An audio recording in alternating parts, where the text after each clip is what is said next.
I hear you. No problem at all.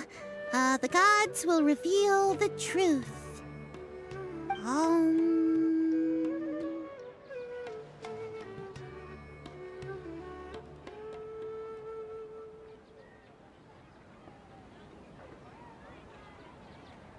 The gods are asking. Setaria, why haven't you gone home? Why haven't I gone home? Do the gods really know everything I've been thinking about? Setaria, why don't you just go home? It's a demand now instead of a question. The gods seem to be truly upset. I'm sorry. I know I failed the gods. Please pass on my most sincere apologies and ask for their divine forgiveness. And if I may ask, Nabia, is there a specific god who's speaking to you right now?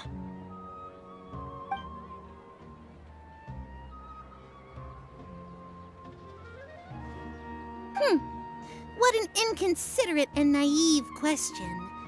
The god who is speaking to me is, of course, the wisest and mightiest of all, the Scarlet King.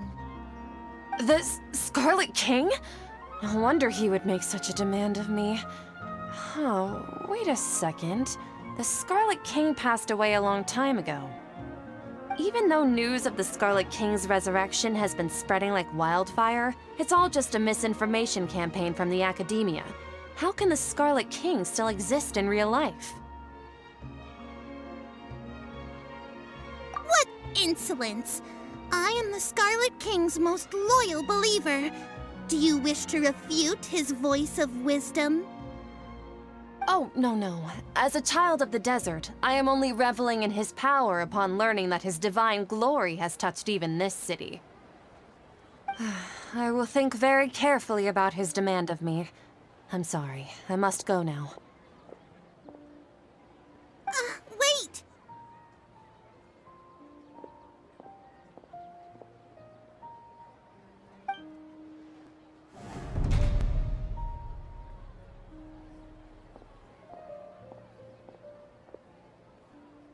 Oh, she just ran off in a hurry. She looked pretty upset, too. Well done. Setaria didn't seem to suspect anything amiss. To have something she's been trying desperately to avoid show up out of nowhere and berate her, that must have shaken her to the core. Aw, Nahida, it seems like you understand human emotions really well after all. All I know are some abstract Harvard-taught theories. And in any case, my time with you has shown a lot of them to be utterly useless. I'm still trying to make sense of everything. Anyway, enough of that. Let's hurry and catch up to Setaria. She's out of Keem's now, right on cue. Let's get ready to possess him right away!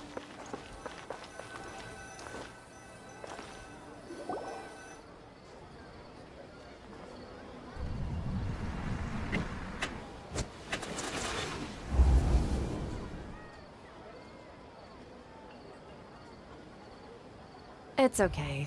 I just got caught up in something. Oh, actually, didn't you ask me to help you look for work? What kind of work were you looking for again? Oh, right. Your old man's craft. How could I forget? Speaking of, how's he doing? Is he feeling any better?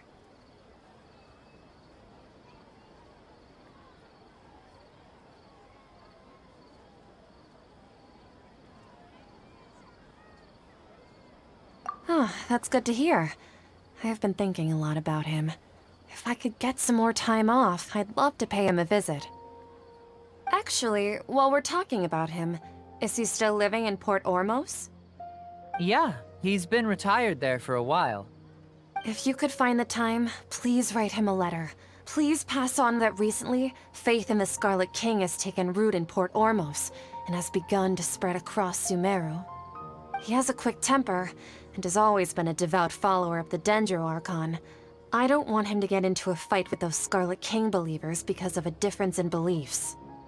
Oh? So, who are you siding with in all of this? The Academia or the Scarlet King?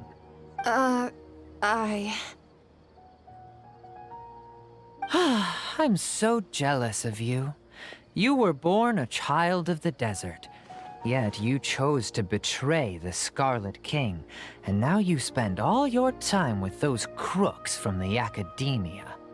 Akeem, you don't mean you've also become a believer of the Scarlet King? What's so strange about becoming a believer of the wise Scarlet King? In fact, aren't you the strange one? The one who still can't pick a side? Can't pick a side? Me? Whoa! Paimon had no idea you'd be so good at this! You really zeroed in on the issue and put it right in front of her. It might feel a bit overwhelming for Setaria. But once everything is over, I'll be sure to pay her a visit to her mind and explain everything. Anyway, let's keep going.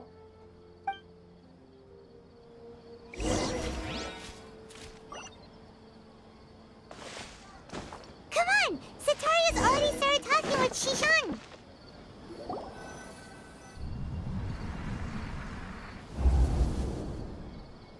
So, Shishan, have you noticed anything weird in the city lately? Like, as if someone was trying to preach to you about something?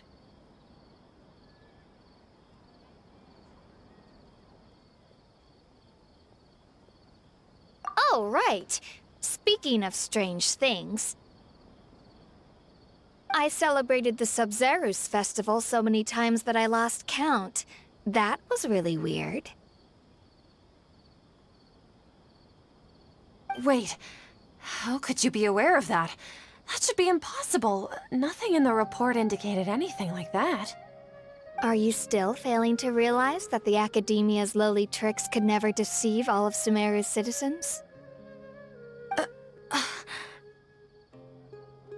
Shishan, don't tell me that you've converted to the Scarlet King as well! What an absurd question. You make it sound like I should be ashamed for becoming a believer of the Scarlet King. In reality, shouldn't you be the one who is ashamed? You, who works side by side with the Academia and treated people as nothing more than experimental subjects? Please, please stop!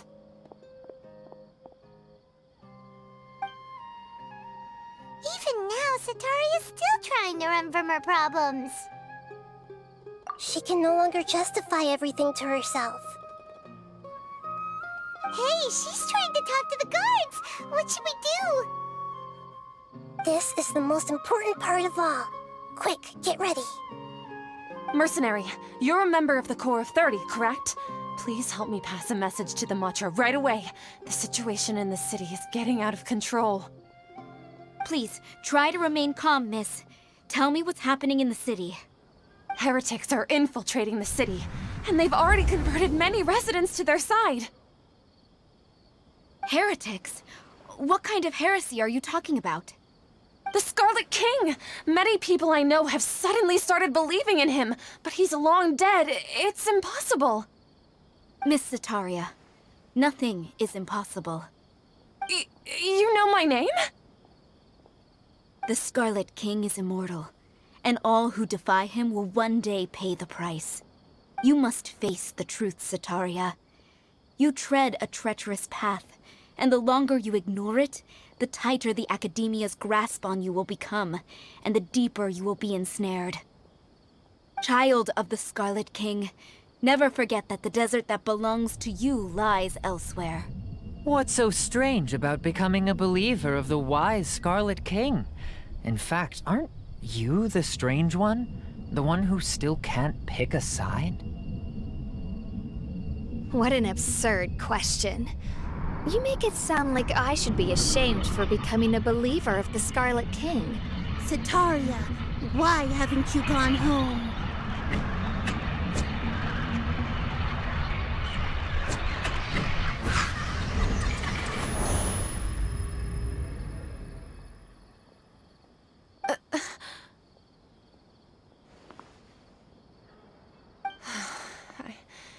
It seems that no matter where I run, I only keep finding more believers of the Scarlet King. I have to say, this is a familiar feeling. I've also been running from my guilt this whole time. Guilt over my part in the Sage's plans, and from ignoring the letters from the children of my homeland.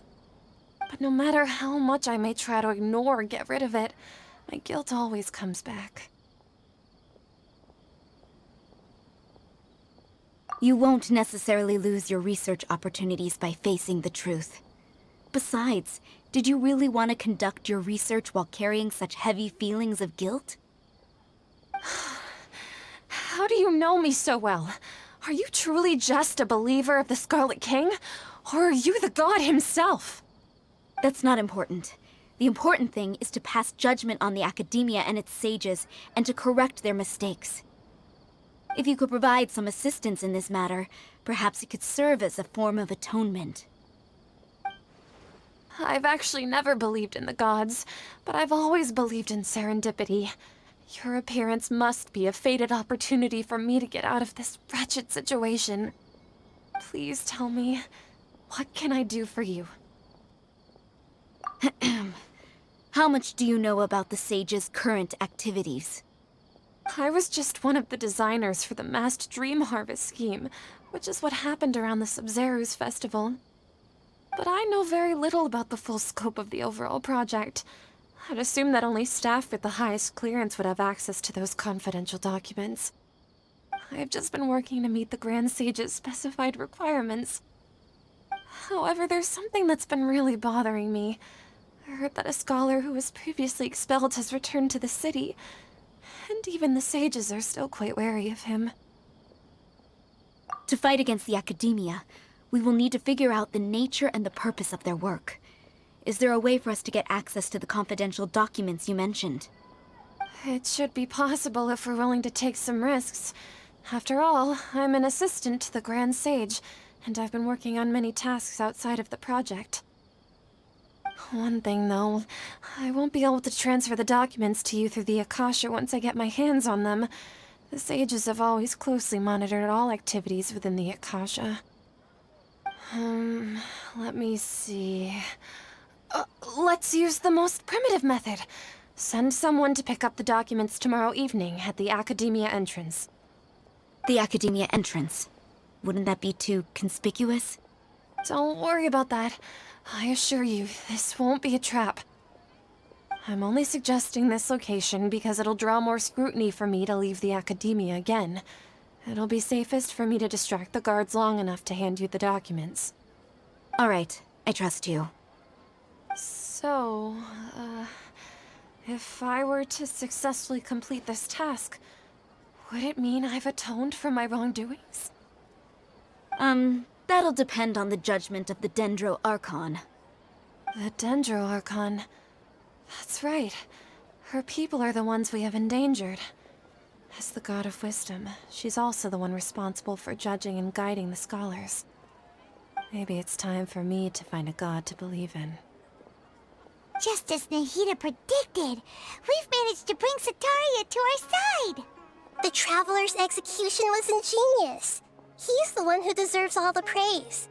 Well, now that we've made plans to meet again tomorrow evening, all we can do is pray for Sataria's mission to go off without a hitch. Pray? But if we're going to pray to the gods, aren't we just praying to you? God of Wisdom and Guardian of the Scholars? No. The truth is the true Guardian of Scholars. I've always believed that. Anyway, let's meet again tomorrow evening at the Adventurers Guild. Catherine, we're here! Oh, you are the other Catherine, right? That's right. I suppose I'm the other Catherine in your mind. Shh! We're on a secret mission tonight, so we need to protect Catherine's identity. Yep, Paimon's right. We cannot fully rule out the chance that the meetup tonight is just a trap. If something were to happen, my existence may be the only trump card we'll be able to play. After all, the Academia should still be unable to confirm the existence of my consciousness in the outside world. Yep, exactly. Just what Paimon was thinking. Anyway, enough about that. Let's just make sure to be on our guard. Off? What do you feel is off? It's the middle of the night. Of course it's quiet. You're not getting paranoid, are you? No, I think he's right. It really is a lot quieter than usual. If you look around, there seems to be fewer people on the streets. I'm not sure if this is the case for the entire city, though. Huh. Maybe it's just a coincidence. Maybe Setaria figured out a way to not only distract the guards, but also to get everyone to go to sleep early, just so we can exchange the documents in peace. I also can't quite figure out why things feel a little off.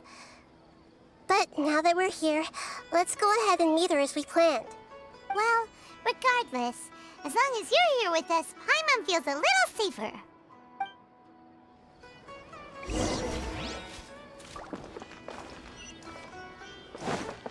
Huh. There really aren't many people out right now. Let's hope it'll be this quiet in front of the Academia, and that Setaria managed to distract all the guards.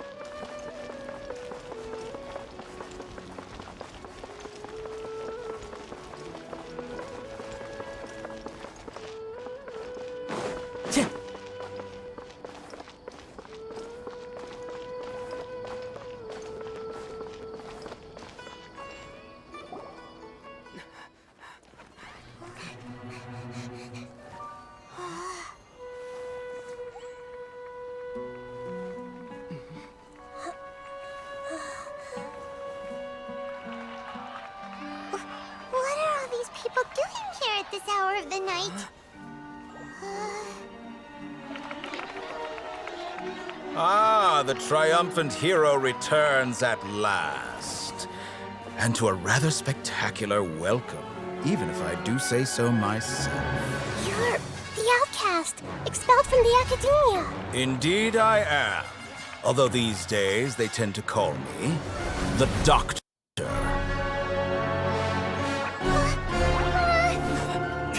If you're looking for your researcher friend, she has already been taken into confinement. With some basic caution, she could have discovered the listening device on her person.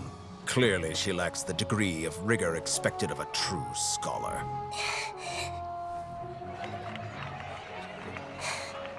The people of Sumeru City. What have you done to them? I simply made some minor adjustments to their Akasha terminals. Now they can deposit information directly into the subconscious. As you can see, all these lovely people now believe this traveler is a hero who has just saved the world. My experiment is a success. And now it seems they can no longer hold back their sheer adoration. No, what should we do? These are all just regular people. Leave now. You need to get out of here. But that guy's a Fatui Harbinger. We can't just leave you here. Nor can I abandon the people of Sumeru.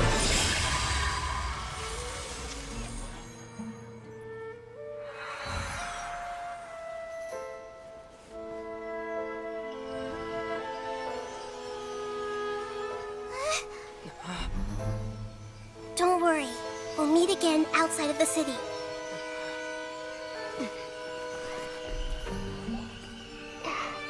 I see. You appear to have overridden their mental faculties with your own consciousness. To possess such a powerful mind, you must be the god of wisdom.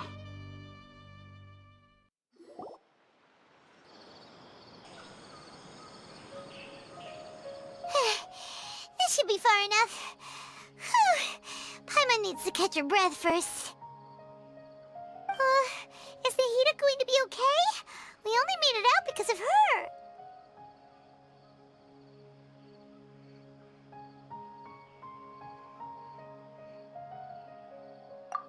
wasn't counting on running into a new Harbinger here, let alone such a high-ranking one.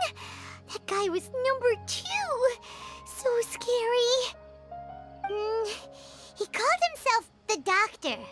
Remember, Tighnari told us about him. Sataria did say that someone who once got expelled from the Academia came back recently. And that even the sages are wary of him. Yep, sounds like she must have been talking about the Doctor.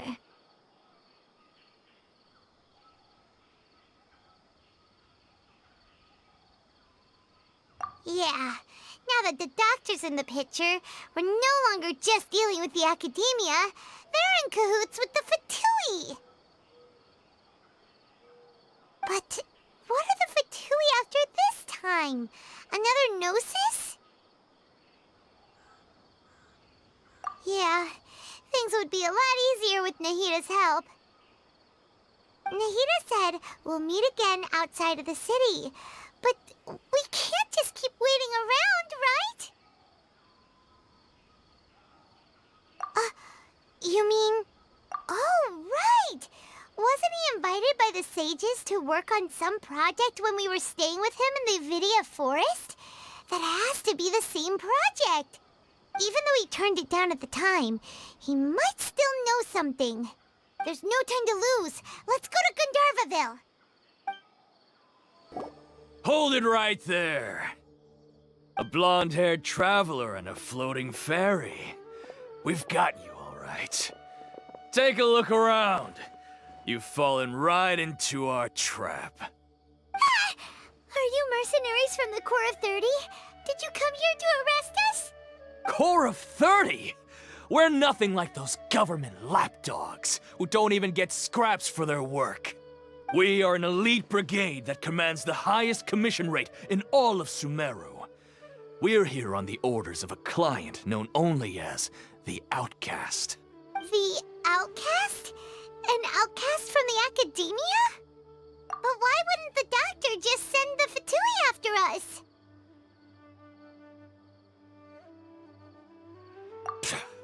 Still wasting time on idle chit-chat. We'll shut you up soon enough. Get them! You're up, Traveler! That was pretty rough. Is that what elite mercenaries are like? Yeah, looks like we'll have to keep our guards up. But this Doctor guy seems like a pretty tough opponent. He knew exactly where to set up an ambush. Did he predict that we would try to find Tighnari? Going up against smart people is tough. Anyway, let's keep going. Oh, it's the Traveler and Paimon. What are you two doing back here? Kale, it's nice to see you again. Are you doing all right? To be honest, I'm not doing too well. My Elazar has been progressing at a faster rate lately. I'm finding it harder to complete more intricate tasks. As a result, Master Tighnari is taking me off the patrol schedule. He will only allow me to stay here and coordinate other people's tasks. Oh, Kale. Speaking of Tighnari, did he go off on patrol? We're here to talk to him. Oh, Master Tighnari? He just left the Avidia Forest a little while ago. He was headed to Pardis Di. He left? But isn't Tighnari always saying that he never wants to leave the Avidia Forest? I thought it was weird too. Master Tighnari always prioritizes his work as a forest watcher above everything. He almost never leaves his post. He left in a hurry this time though. No, I only found out that he left through a message he left behind. He also made sure to delegate all his tasks using a schedule. To leave in such a hurry? I'd guess he had something urgent to take care of. Master Tighnari originally studied in the Amorta Darshan of the Academia, and Pardis Di is something like the Amorta's research base. Many rare shrubs and grasses have been planted there for research. I know that before he became a forest watcher, Master Tighnari once spent a long time conducting research at Pardis Di. A research base, huh? Gotta wonder what kind of research Tainari just decided to work on all of a sudden. Oh, we don't have a lot of time, so let's go look for him at Party's DI.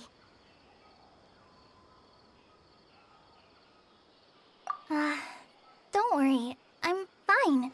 I'm used to living with Elazar by now. If you run into Master Tainari, please send him my regards. Got it. Will do. See you later, Kale. Wait! Look who it is! Thank goodness you're okay. We were so worried about you. Hey! This was supposed to be a touching reunion, but you're ruining the moment! Actually, it's very smart of the Traveler to be wary of me right now. After all, the Doctor has shown that his technology can apparently even control human minds. Plus, it's not like you could have known what happened after we split up and I was facing the Doctor by myself. Even a pool of stagnant water after a torrential storm can occasionally pass as a patch of sky. Paimon feels like only the real Nahida could come up with such an obscure analogy. Huh? But I wasn't trying to win your trust or anything. All I wanted was to clarify my point. Well, we understand that point now. Please, Nahida, tell us more about what happened. Are those poor people all right? When you left, I was still in the middle of restoring everyone's minds. Thankfully, when the Doctor mentioned depositing information into the subconscious, he didn't mean engraving information into their minds. Instead, he did something closer to creating hallucinations. That was still within my power to fix. Luckily, I managed to finish my restorations and mind jump away from him just as he was about to capture me. Whew. What a relief. The Doctor sure pulled out some hidden cards, but good thing we had Nahida with us. I wouldn't be relieved just yet. I gave away my true identity when I restored everyone's minds, which means we've lost another one of our trump cards. Also, the Doctor is already an expert at modifying Akasha terminals. Maybe it's only a matter of time until he captures my consciousness inside the Akasha. Would that mean you'd no longer be able to jump between minds? Then how do we stop him? He's still at the Academia, so it's possible he already started messing with the Akasha. Ugh, it feels like he's toying with us. What a nasty piece of work. Plus, the Doctor's combat ability alone is apparently enough to make him worthy of being number 2 of the Fatui. We shouldn't give up hope just yet. Let's try to find another way to attack this problem. Actually, Nahida, how did you know we were trying to get to Party's DI? Have you been waiting for us? Yes, I have. I can see the Traveler's elemental energy, so I deduced your destination by looking at the direction you were moving in. You didn't come here for sightseeing, right? Did you find any leads? We're looking for a scholar we know. His name is Tainari, and the sages once tried to reach out to him. Why don't you come inside with us and see what we can find? Okay. Let's just hope we won't get him into trouble.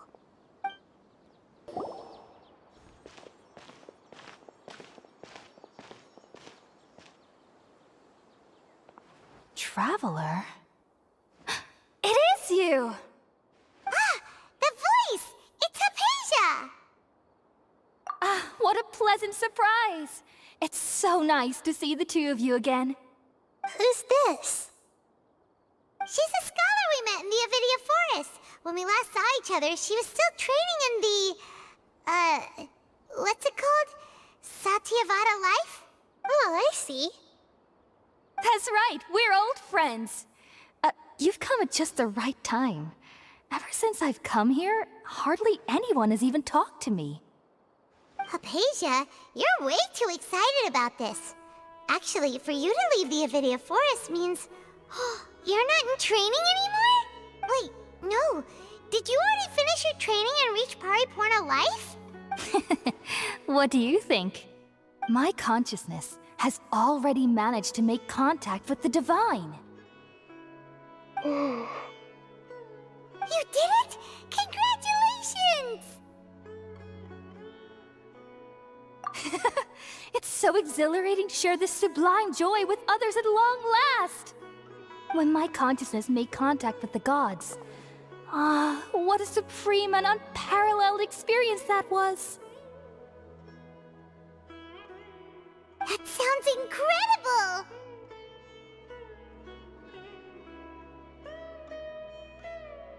Oh, all right.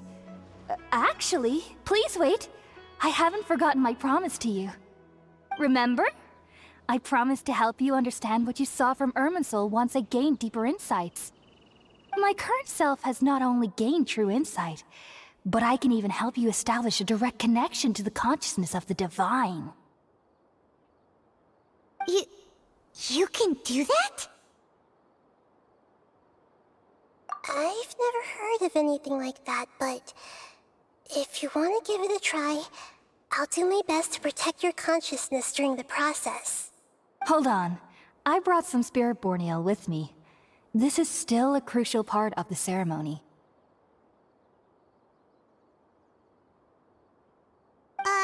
We're using that incense again? All right now. Hold my hand. I'll help you establish a pathway to connect your consciousness. Okay. Ready?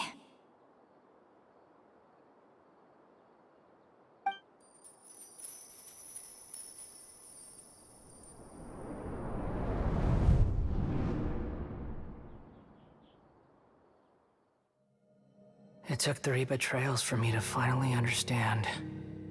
The world is just an elaborate tapestry of lies. My fury will never be quelled. The first to betray me was a god. My creator. My mother. Valuing strength above all, she saw no worth in me and I was discarded. The second was a human. My family. My friend. Consumed by fear, he saw me as an abomination. The third was one exactly like me. A hope for the future. A fledgling barely out of the nest. Powerless before his mortality, he broke his promise to me. Humans, they can't be trusted. And the gods fill me with pure loathing.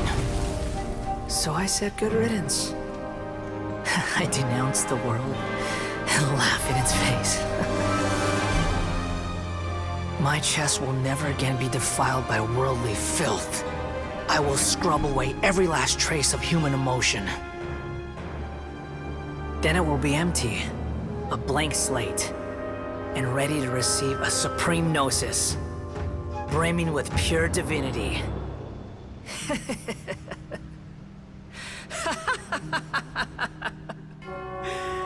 There is no need to fear. The pain will be brief. Your era is coming to an end.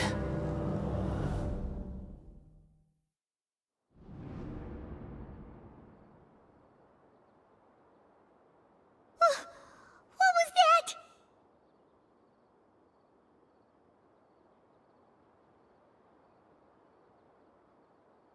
Did we actually just see the Balladier's memories? Everything matches what we know about him. But how is he connected to the divine consciousness that Hypatia was talking about? You saw it, right? You felt it, right? Such a majestic god! Such a noble will! Such sublime emotion! Alas, shame. If only that which beats within my chest wasn't a filthy mortal heart. Oh, great and merciful God! Please grant me forgiveness and salvation! Do you understand now? I'm afraid this is no Puripurna life, but rather... Ah! Ew! Why are you so mean to me? Why is everyone hiding from me? I found divine wisdom. Shouldn't I receive praise and honor? Haven't I uncovered that light in the darkness? Hypatia? That's how I always thought everything should be. Wait. Have I already lost my mind?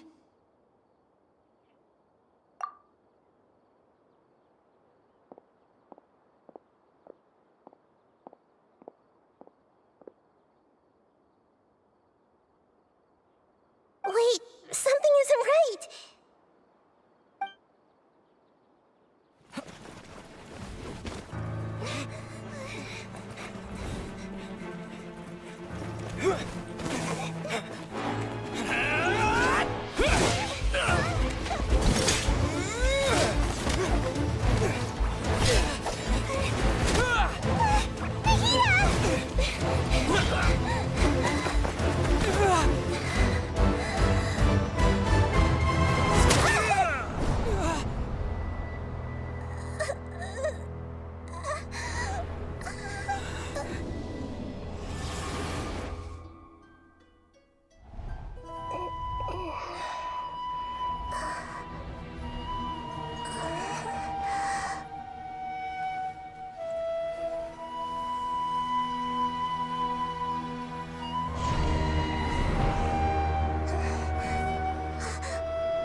Okay, we finally lost him.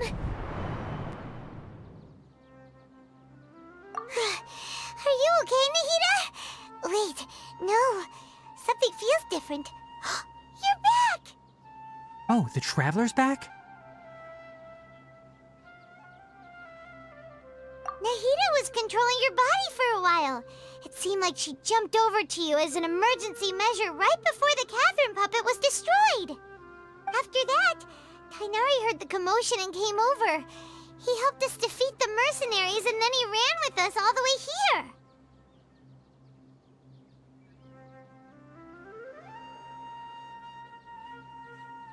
What? You swapped places? You mean your consciousness also went into Nahida's body? Wait, then where is Nahida's consciousness? Where is she now? I never imagined that an individual's consciousness could be transferred around like this. Had I not seen it with my own eyes, I would have never believed it. I don't think this can be achieved with current human technology. Also, while we were running, the consciousness in your body told me to pass on a message. She said, "The doctor has found a way to trap my consciousness, so I can't journey with you anymore. But even in a moonless night, a shower of starlight can still drown out illusions and lies." Oh no! Nahida's trapped in the sanctuary of Sarathana for good this time. Was that message all she left for us? It's pretty vague.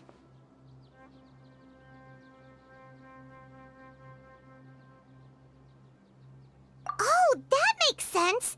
Since the doctor captured her, she won't be able to say anything without him knowing. She's being extra careful. Even in a moonless night, a shower of starlight can still drown out illusions and lies. Huh. Paimon knows the moon illusions and lies are from the alchemical divination at the Sub-Zero's festival. Didn't Nahida use a starlight analogy before? It had something to do with Sataria.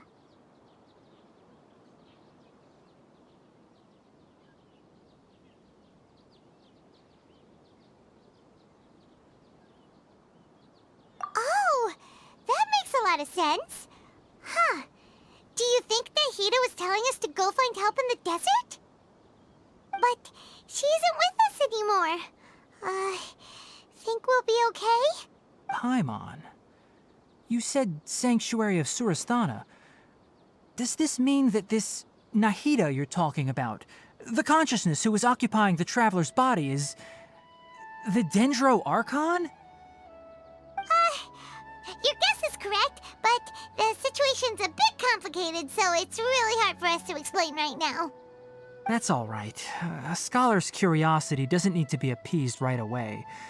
As for the complicated nature of the situation, safe to say I have witnessed that for myself. I've spent some time with you, and it looks like the Dendro Archon's also on your side, so I trust you. Thank you, Tainari. Oh, actually, we came here to ask you a question. What do you know about the project that the sages have been working on? Ah, that. While I was indeed invited to join that project, the sages were always secretive about its scope and goals, so I eventually declined. All I know is that that project has something to do with the restoration of Irminsul. Huh? Did you see something when you were in Nahida's body? What? Do you have any evidence?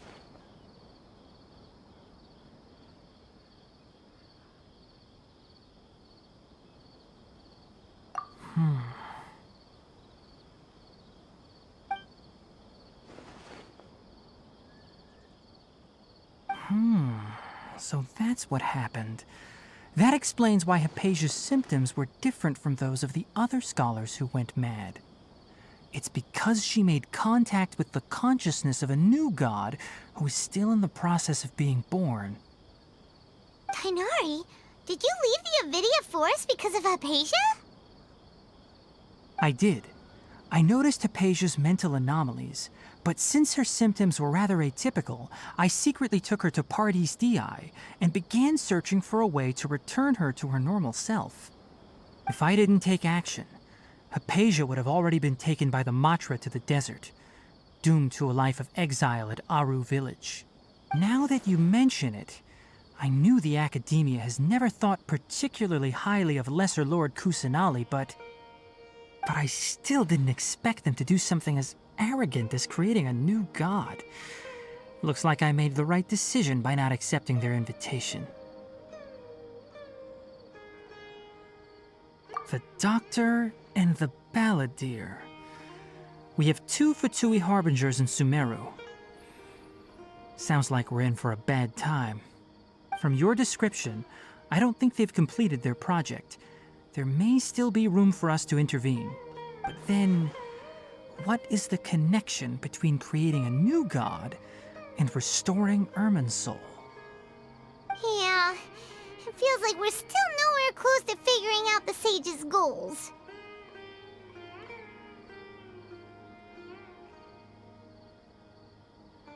Right, we've pretty much gone over everything we need to know, so we should head out. How about you, Tainari? What are you going to do? I'll stay here for now. I still want to try a few more things to help Hypatia. If you're planning to go into the desert, start by heading for Caravan Rabat. That'll be your fastest route. Come find me here if there's anything else I can do to help. May the spirit of wisdom go with you. Thanks, Tainari. Hopefully Hypatia will feel better soon. We're off then.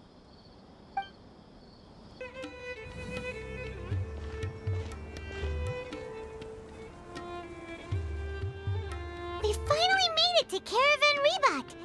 It's pretty lively here. So, just past this wall is the desert, huh? Oh, wow.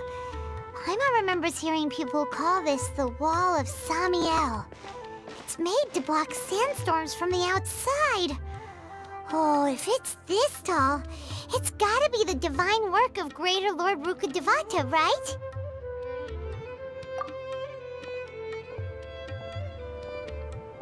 Enough gawking. Come on, follow me. Huh? Over here.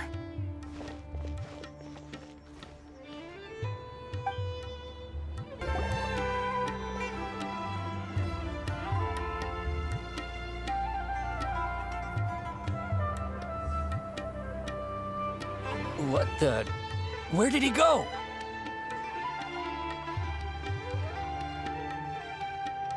How did we lose them? They were just here a second ago. More Eremite mercenaries? Who are they working for this time? You were too careless. You should have noticed those hopeless amateurs trailing you a long time ago.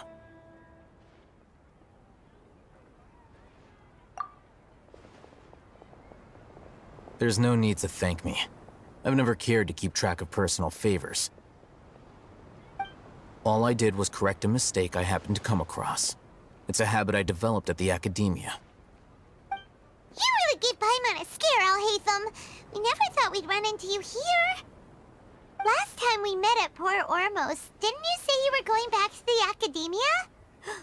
Wait, don't tell Paimon that you're here to take us back on their orders! Oh, so you've already landed yourselves on the Academia's hit list. I can't say that I didn't expect it. However, had I wished to turn you over to the Academia, don't you think you'd already be the Eremites' honored guests by now? Oh, right. You do have a point. I have no interest in running errands for that project. As a scholar, I've always belonged to the camp that promotes researcher autonomy. And these days, you're more fascinating than anything the sages can offer. Not quite. To tell you the truth, I'm still investigating the Divine Knowledge Capsule. Unfortunately, I've run into some difficulties. Everyone says the capsule originated in the desert and was eventually moved to Port Ormos. If I am to get to the bottom of this, I must understand how the capsule first came to be. Which brings me back to you, and why you're so interesting. The leader of Ain al-Ahmar used the Divine Knowledge Capsule right in front of you, and upon seeing him, your expression became perplexed, and you were lost in thought for quite some time. To have that kind of reaction, I think you must have realized something. Are you interested at all in sharing what you've been hiding from me?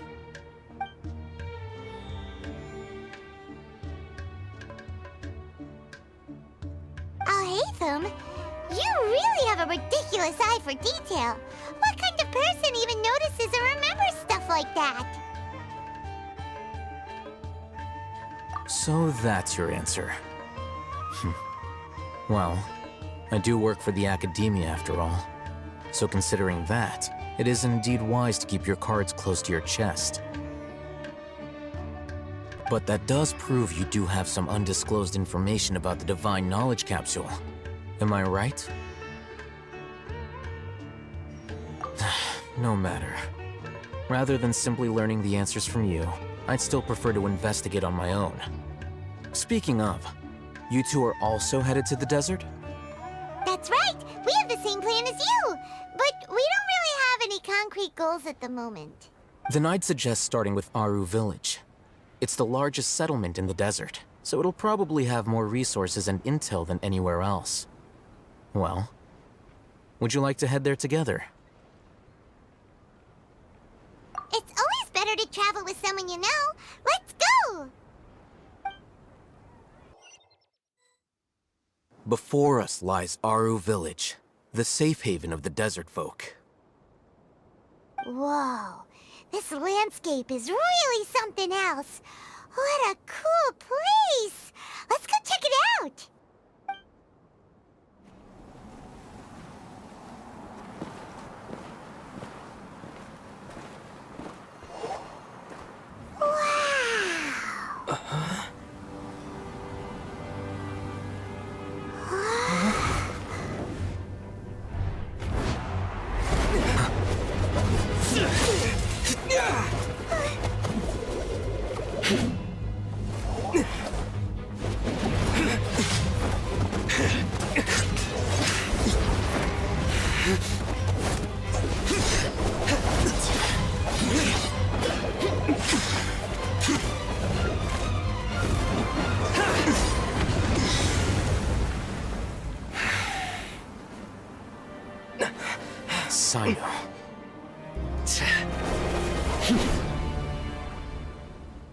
Unless my memory fails me, we have barely spoken 2 words to each other before now at the Academia.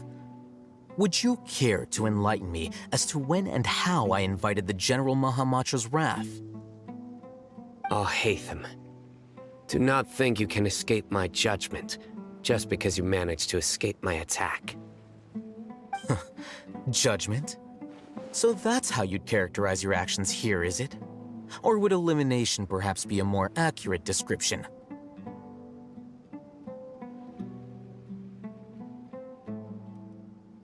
Had I used my full strength, not even this traveler would have been able to stop me. Though styled like an assassination, I sought only to ensure that my target would be unable to flee or resist. Standard practice for the Matra, as well you know. Seemed to me more like your own personal touch. Who is that, Alhaitham? Did you call him General Mahamatra? Yes.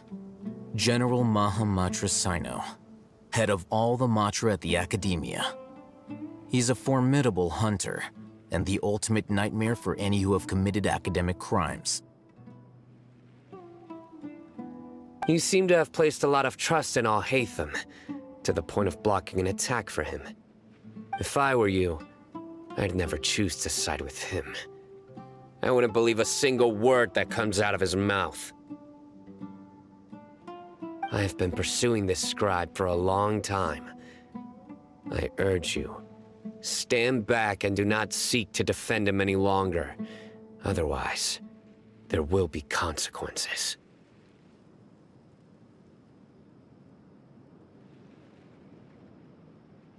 Has Alhaitham done something wrong? Paimon doesn't think he's as bad as you've made him out to be.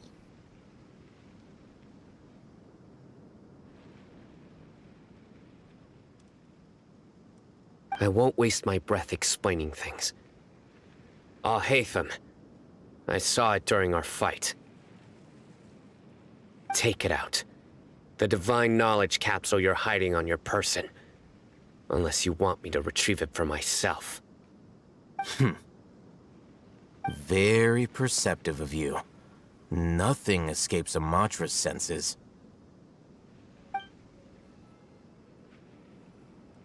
Wait, the divine knowledge capsule? Didn't it fall into the Matra's hands in Port Ormos? No wonder you speak with such confidence, Sino. But I must admit, I'm very curious. What does this capsule mean to you? And why, as General Mahamatra of the Academia, are you all alone in the desert? As far as I'm aware, the other Matra have been speculating about your disappearance. Have you been given a mission that's, let's say, morally dubious? If I was the real target of your mission, what was stopping you from simply using your authority and resources to judge me within the walls of the Academia? I should have known you'd be difficult to deal with. You two? Ugh! What you would do, Traveler? Paimon feels like we can't trust either of them. Ahem. Well, look at you two, acting all tough and self-righteous over there. Wait, Dia?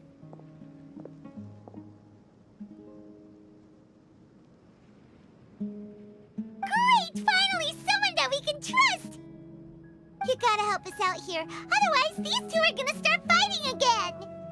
Yeah, sure looks that way. 2 giants from the Academia duking it out once and for all. Not something you get to see every day, that's for sure. Listen, I know you academic types love to fill up your big brains with self-righteous morality and lord your empty rules and virtues over each other. But how dare you bring your petty disputes into the safe haven of Aru Village? It seems like someone's gonna have to beat some sense into your thick skulls until you finally learn to respect these grounds.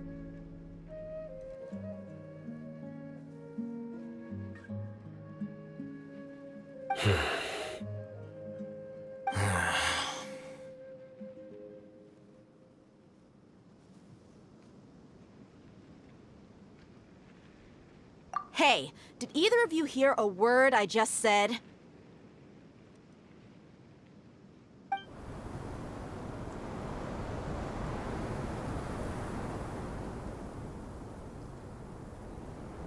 Whoa, what's going on? The wind's so strong! Is this a sandstorm? Paimon's gonna get blown away! Another sandstorm? What's up with these recently? Hey! All of you, over here, quickly! We have to take cover! Someone's calling for us! Oh, this wind is too strong! Let's get over there! That sounded like Candace. Come on, you two. Jeez, are all of you academia folks such hard work? Move it! All right, stop yelling.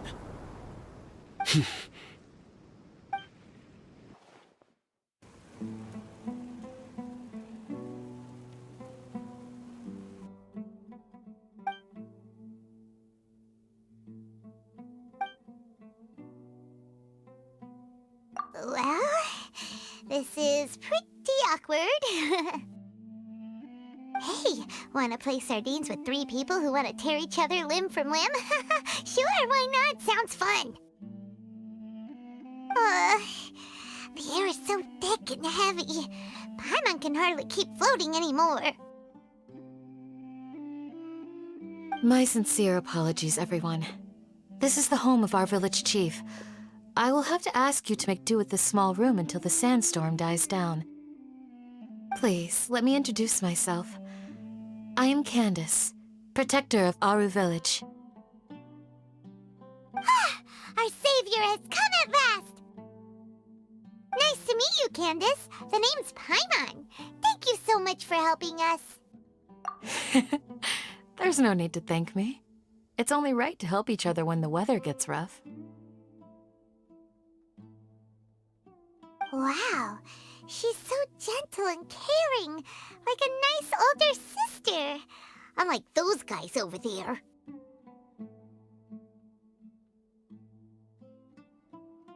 All right.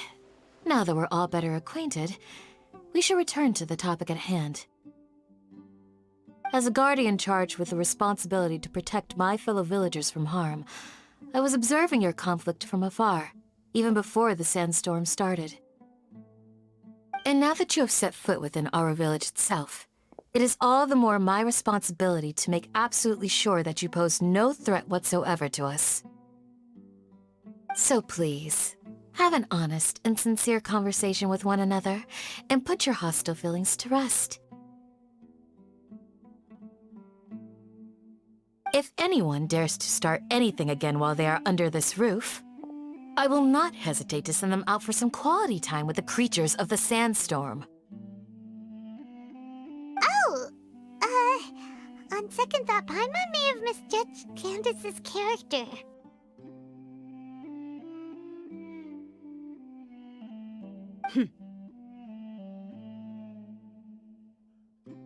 And that goes for you too, Miss Dia.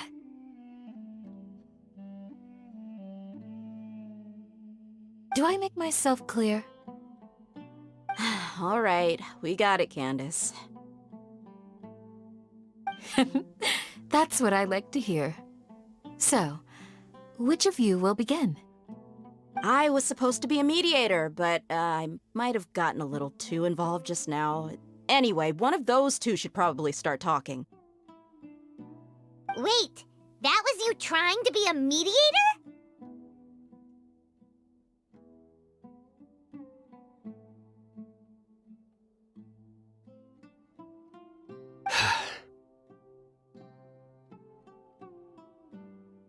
I have nothing to hide, so there's no shame in explaining myself. While Alhaitham wasn't wrong about the other Matra not knowing my whereabouts, it's not because I've been assigned a morally dubious mission. Rather, I've chosen to exile myself. Huh? Exile yourself? A little while ago, I discovered that there was data missing in the Academia's project planning and development files. What little they did report clearly did not match the project's actual progress. As General Mahamatra, I had the responsibility and authority to request an audit. However, to my surprise, the person responsible for the erroneous data was none other than Grand Sage Azar himself. I tried to investigate the issue myself before submitting a formal audit request, but I soon found that all leads and potential pieces of incriminating evidence were carefully concealed from me. I began to realize that they were cautious of me from the very beginning. Unsurprisingly, the Grand Sage rejected my audit request as soon as the submission reached his desk. He even said to me, "The power of the General Mahamatra is granted by the sages. You have no right to judge us." So they really are up to no good. I realized then that to the Grand Sage, the Matra are nothing more than tools for the sages to assert and maintain their control over knowledge. The vows that we took, the principles that we strive to uphold, they are meaningless to the academia of today. I believed it would be wise to flee the academia before the sages had a chance to take action against me. This way, they can no longer see nor predict my actions. I will never give up on this investigation. There's no need for someone else to give me power or authority. Once I find the truth, I will administer judgment by my own name. Sino seems to have the same goal as us. We're all investigating the sages. Plus, now that he's no longer the General Mahamatra, he somehow feels a lot less scary. Well, Sino, if that's your story, then why did you see Alhaitham as a target? When I was investigating the matter in the academia, I overheard a conversation between Alhaitham and a sage. The sages asked you to investigate a blonde-haired traveler. Do you dispute this, Alhaitham? What? Like many parts of the project, this assignment was undocumented. Now throw in your suspicious behavior with the Divine Knowledge Capsule, and I think we deserve an explanation.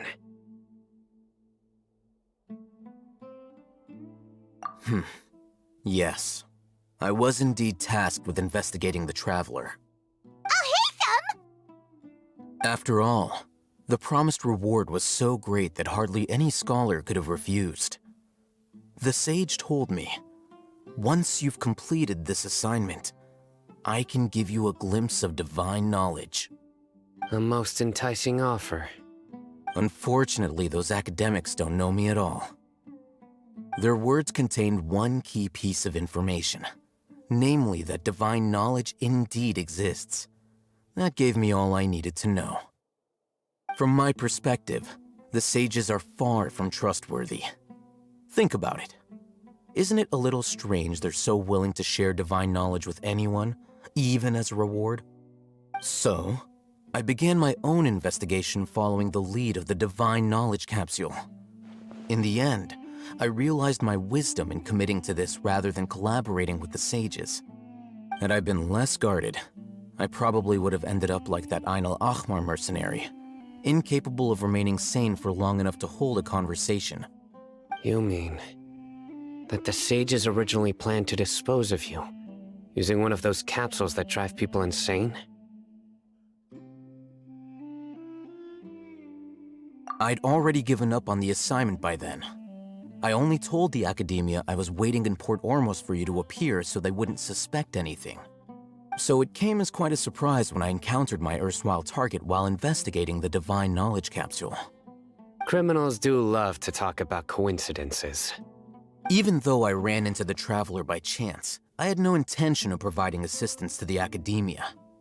Also, you should remember, you were the ones who decided to follow me and strike up a conversation after I left that tavern. That's true. Alhaitham helped us out at Caravan Rebat as well. Maybe he's telling the truth. I'm willing to apologize if that's worth anything to you. I took the Divine Knowledge Capsule behind your back because I judged its existence to be a significant risk. I felt that it would be best for no one to interact with it before it had been properly studied. After all, curiosity often proves to be the most dangerous thing in this land. You should be well aware, Scribe Al-Haytham, that curiosity can also lead you to danger and suspicion. Answer me this. Did the sages share any information about their project with you? Have I not made myself clear? You and I are both distrusted by the academia. Do you really think they would tell me anything? Fine. Although you haven't completely proven your innocence, I won't regard you as an enemy, for now. As you wish. Good. I'm glad to see you two clearing up your misunderstandings. And now you, Dia. I believe it's your turn. Oh, sorry. Whatever the boys were talking about must have been so boring that I spaced out. My situation is pretty straightforward. My employer, Dunyarzad of the Homayani family, is friends with the Traveler and is currently recovering from her illness at home. I had nothing going on, so I decided to return to Aru village for a visit. I was actually looking forward to a pretty exciting time getting back together with everyone here. But then I saw these two random guys in the middle of a pointless argument. It ticked me off, and things went downhill from there. Is that all?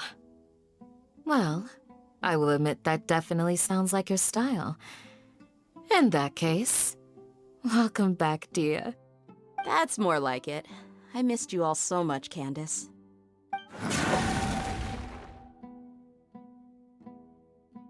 Whoa! What was that sound? No need to worry.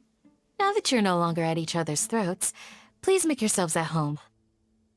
I'll take a quick trip outside to clear out some of those creatures in the sandstorm. Creatures? In the sandstorm? Are you sure you don't want some backup? Fighting in a sandstorm is not for the faint-hearted. Anyone without extensive training in these conditions is at a disadvantage. You needn't worry. Yeah, just leave him to Candace. Don't worry, she's as tough as they come.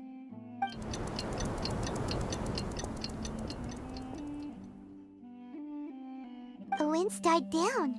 That means the sandstorm's over, right? Candace still isn't back yet, though. Is she alright? Maybe we should go out and check on her. When you put it that way, even I'm starting to feel a little worried. All right, let's go. We've been here long enough, and the boys are as chatty as the floor. Oh, Candace, you're still fighting? You've been out here dealing with these creatures the entire time? Yes.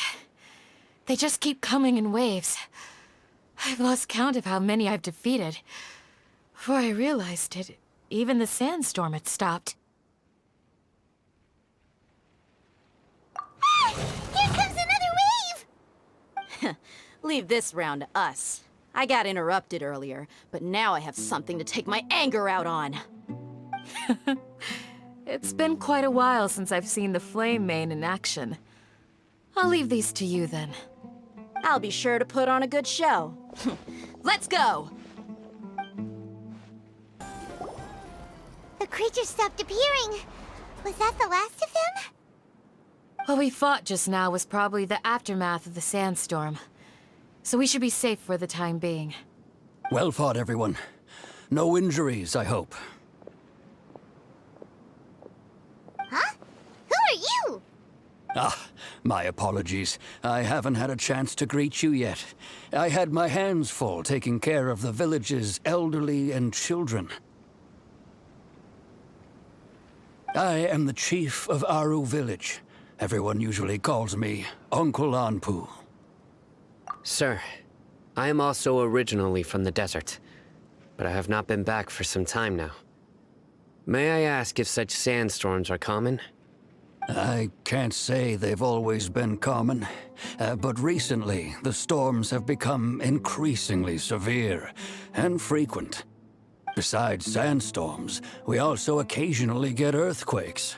According to an investigator who stayed in the village a while ago, these unusual natural phenomena are related to the withering of Irminsul.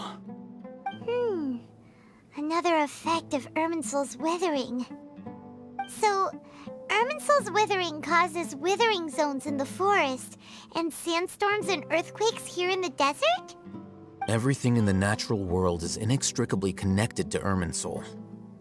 These regional symptoms can indeed be a reflection of Irminsul's present state.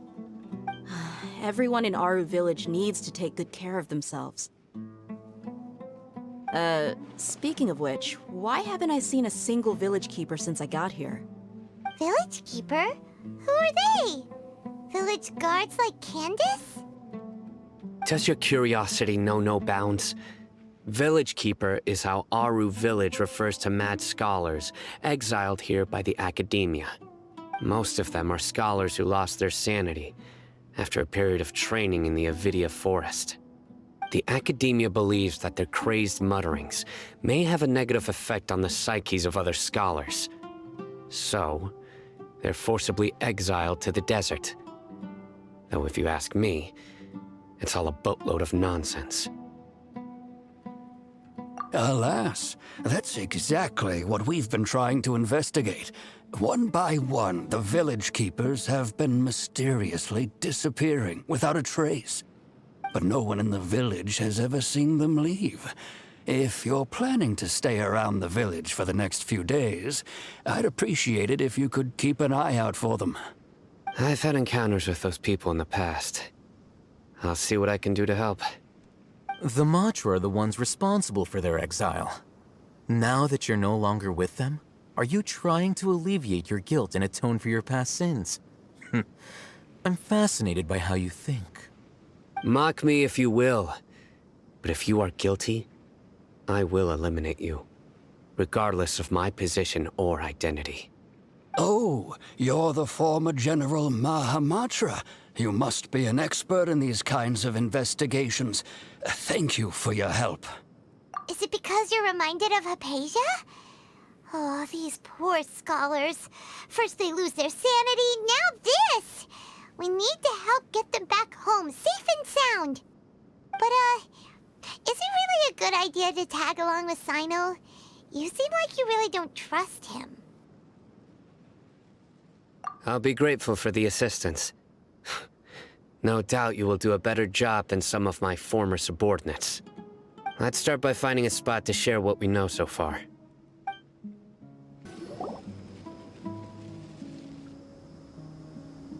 Although I've sent myself into exile, I'm still doing essentially the same things as before. Do you still have any questions for me before we start our investigation? One of my former subordinates told me that this title has its origins in a strange incident. The Academia has long exiled mad scholars to Aru Village. A mysterious phenomenon exists here. When mad scholars first arrive, they are as incoherent and deranged as before. But after spending some time here, they invariably begin to calm down. Initially, the people of Aru Village greatly resented having to take in the mad scholars. But a strange incident one night changed that. Aru Village was struck by the strongest earthquake in living memory. Seeing buildings on the verge of collapse all around him, the then chief of the village was preparing to take everyone to safety. Suddenly, he noticed a mad scholar crouching in a corner, caressing the ground with his hands. A soft, green light radiated from him, like a divine glow against the backdrop of night. Despite the powerful tremors that ripped through the ground that night, all the houses remained upright, almost as if they had grown roots reaching deep into the ground. In the end, not a single building collapsed, and no one was hurt. After that, the people of Aru Village treated the mad scholars with greater kindness, and began to refer to them as the village keepers. The soft green light? A mad scholar protecting Aru Village? What do you make of it, Traveler?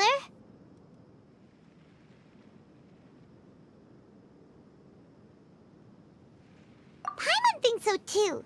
Actually, Sino, do Do you know if any of the mad scholars continued to wear their Akasha terminals at Aru Village? In theory, they would continue wearing them so the academia could still monitor their activities. With that said, the main Akasha system would no longer have any interaction with them. Oh, no wonder! Everything makes sense then! Add in the fact that they calmed down, it was probably Nahida who calmed them. If you are able to draw a conclusion from this one story alone, then it appears you possess much more information than I do. So, what do you make of the story?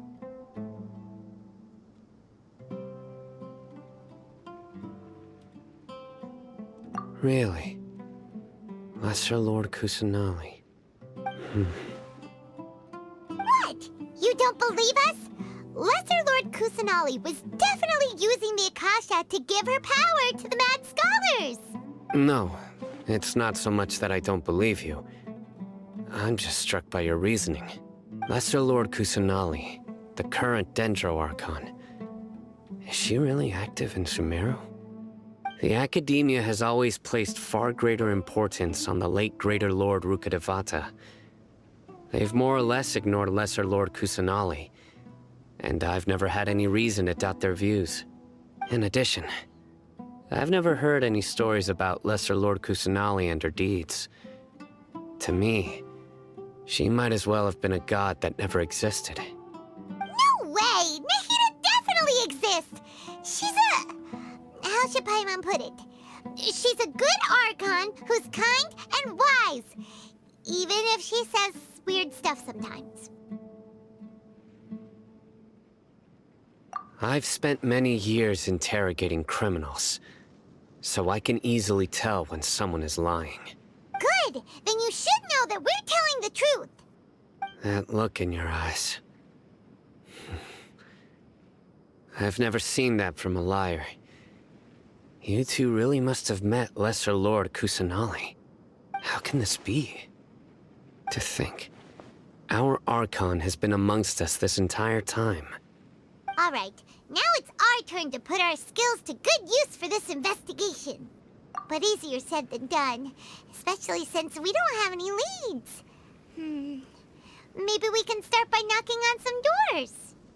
Excuse me, are you here to help me find my grandpa? Huh? Who are you? By the sounds of it, a resident of this village. My name is Isak. You'll help me find my grandpa, right? Is your grandpa a mad scholar? Hey, don't say that. Grandpa is just Grandpa. Why do you have to call him that? It's not like he's a bad person or anything. The person you're referring to is not a local, yet you are. Why do you call him Grandpa? Grandpa is just Grandpa. He's my family. I heard everything you said to the village chief. Please, you gotta take me with you. I want to find my grandpa. I swear I'll help. I won't be a nuisance. Ah, so you're the one who was eavesdropping on us around the village chief's house. I was planning to go out and take care of whoever it was, but I had a vague feeling that they didn't harbor any ill intent. Whoa. Hatham wasn't kidding about Matra having sharp senses. Sino, he's just a kid. All he wants is to find his grandpa. Let's find a way to help him. Sorry. I was only listening in because I wanted to know where Grandpa went. Honest. If you don't believe me, you can ask Miss Candace. All right. But first, let's confirm the facts with Candace.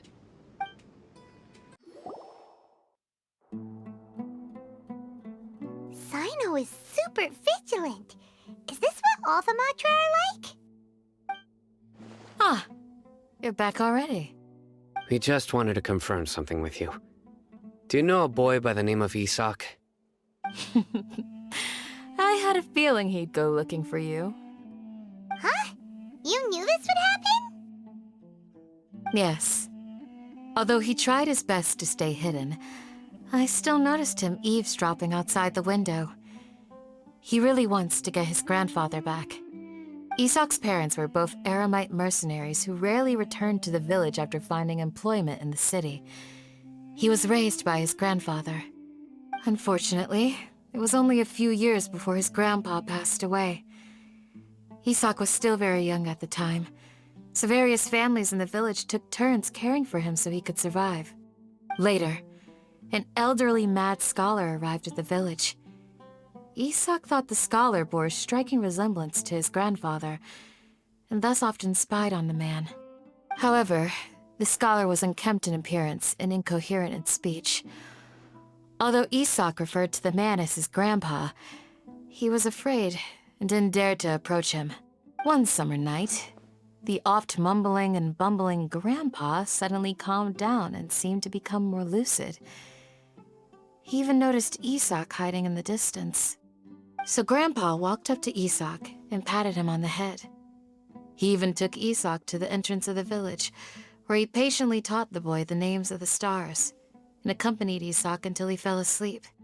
The next morning, Isak woke up and wanted to go find his grandpa again, only to realize his grandpa no longer recognized him. However, even so, Grandpa retained his calm expression. It's said that those who saw the scholar claimed he no longer appeared to be crazy, but appeared to be living in his own world, almost as if he were sleepwalking.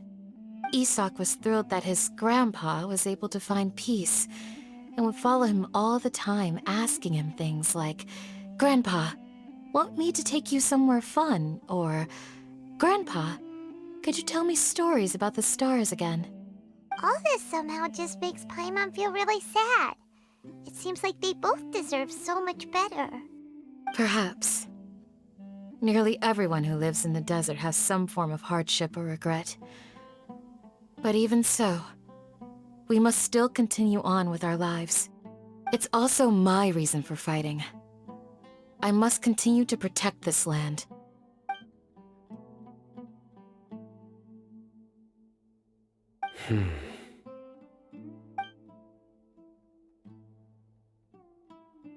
Maybe the people have always had a considerate god watching over them.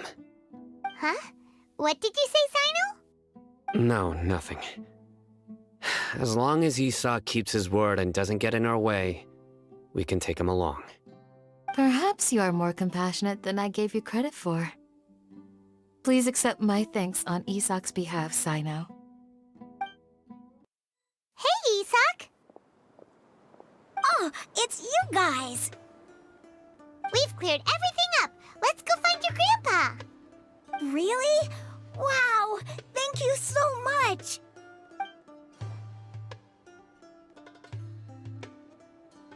Yeah!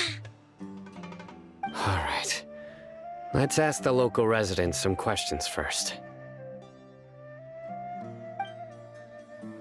Excuse me, did you happen to see where the missing scholars went? You mean the village keepers? Oh, let me think. When I was eating dinner the other day, I saw one of them by the side of the road, muttering away and eating mushrooms and tree roots. They shouldn't go around eating that kind of stuff. Okay. Did you notice anything else? Anything else? No, I think that's all I have to tell you. Sorry. The scholars that have gone missing, have you seen them? Those eyes. Those fierce eyes. You look like a real fighter. Don't change the subject. Right. You were asking about the mad scholars. I think it's been a few days since I last saw them. I usually go to bed pretty early, so I'm not too familiar with what goes on at night. But honestly, I feel quite sympathetic towards them. Even though they act a little strange, they've helped me in the past.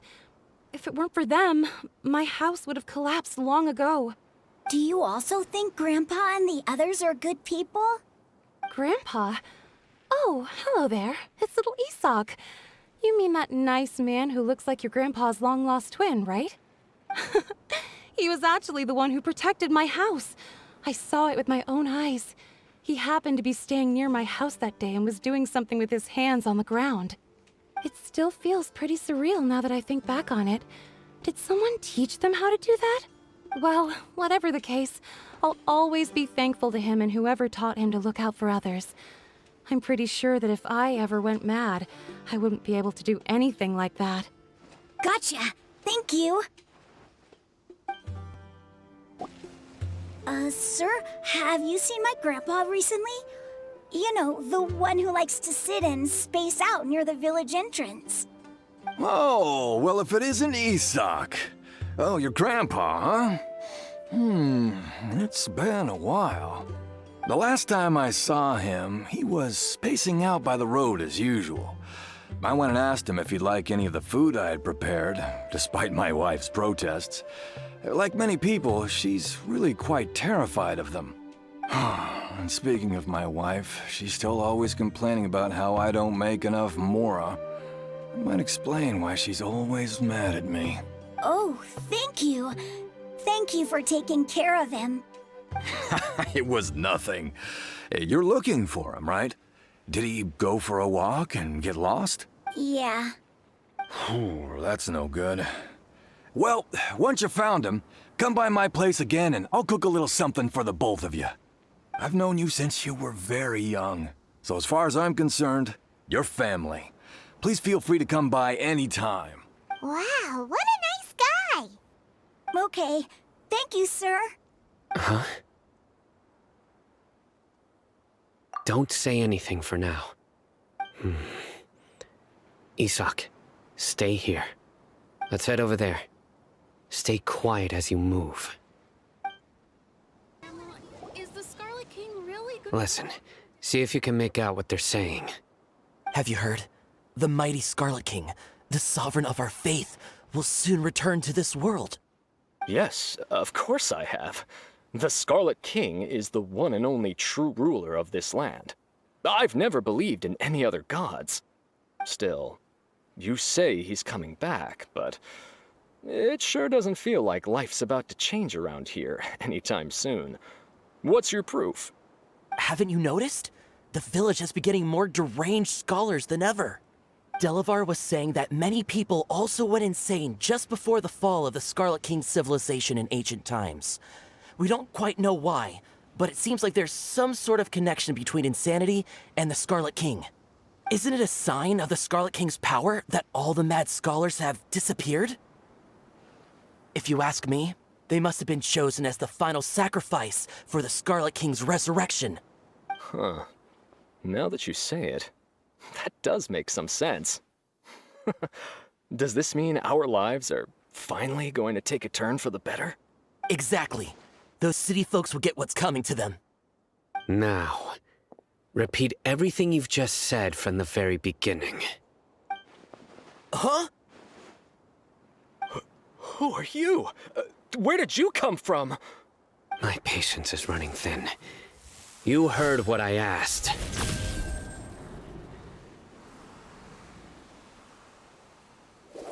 Yeah, bro, this guy's something else.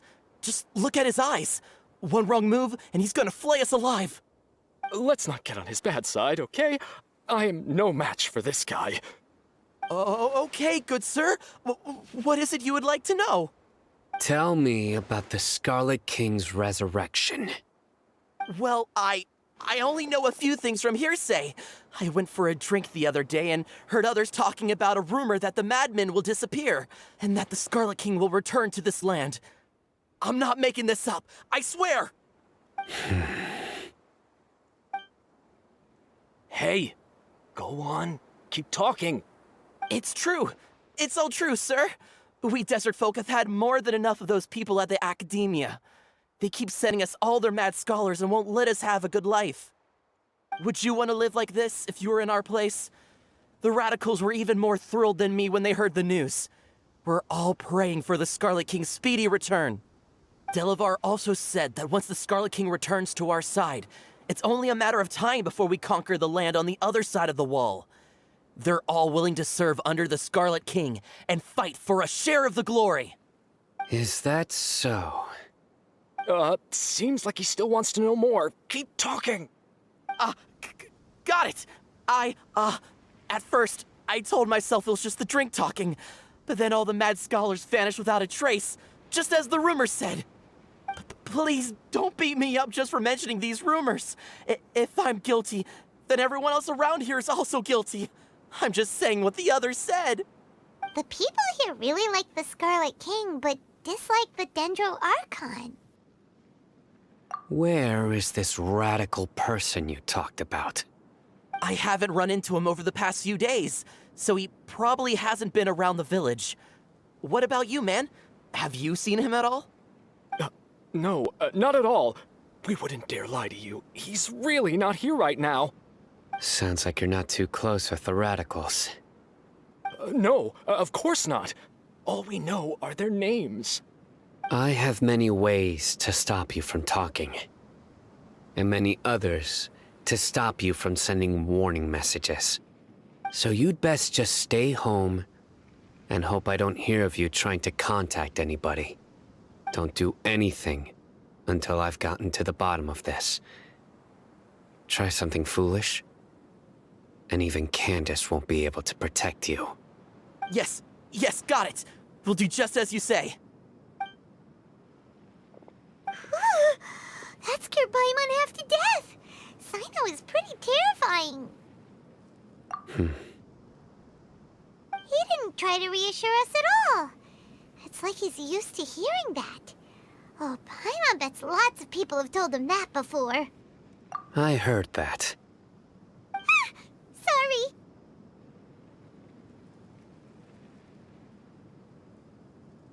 It's part of being a Matra. The rumor we heard just now seems like a strong lead. But we need to check a few more places. Very well.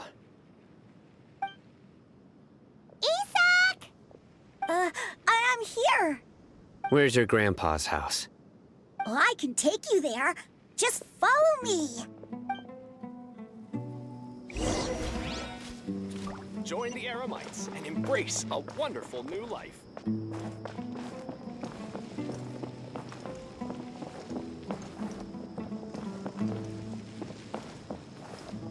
Grandpa? Oh, he likes to be alone. Sometimes he stares at the sky in a daze, and other times he just pokes at the ground with his fingers. Every now and then, he yells out at the top of his lungs, so a lot of people are really scared of him. But he's a good person, really. I know he is. I swear, he's just like my real grandpa.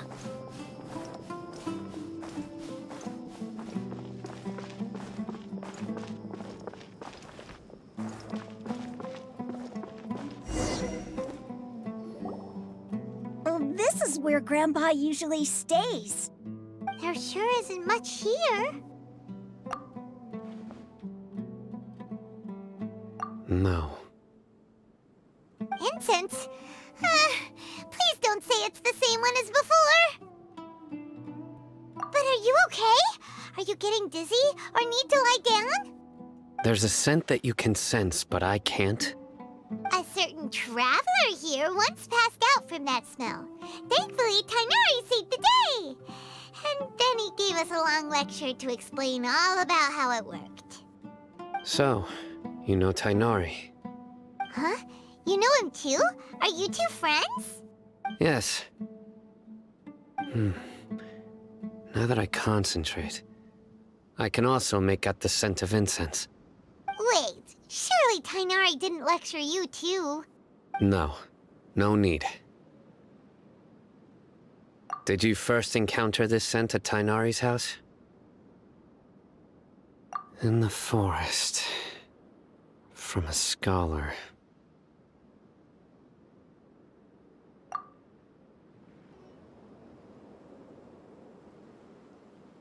What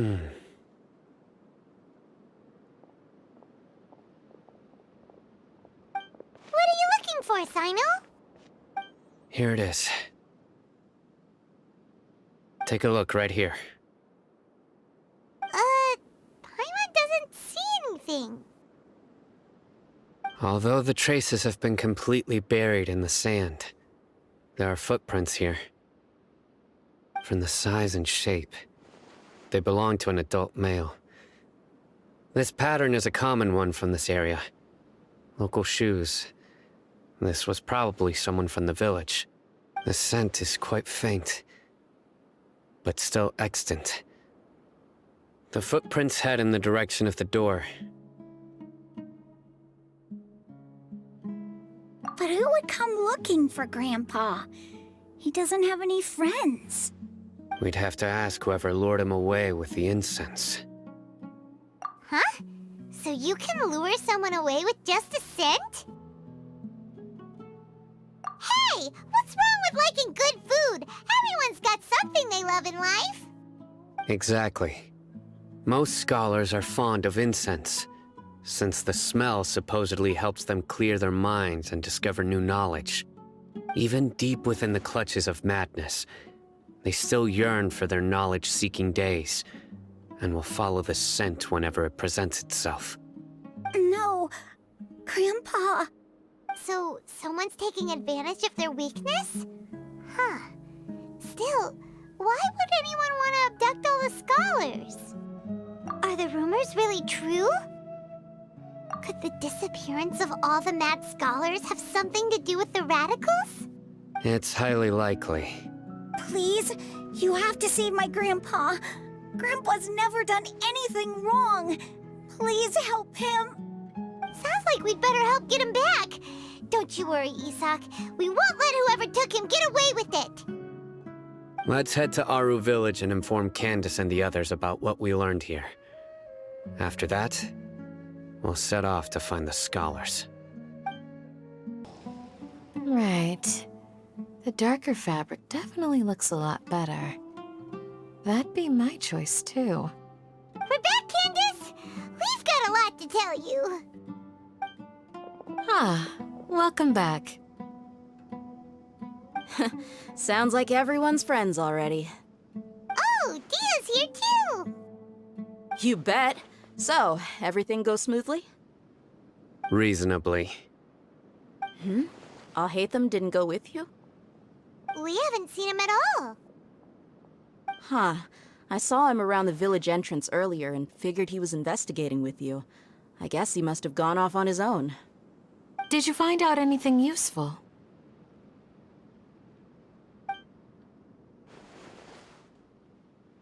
I see. So someone used a kind of incense to lead the exiled scholars away from the village.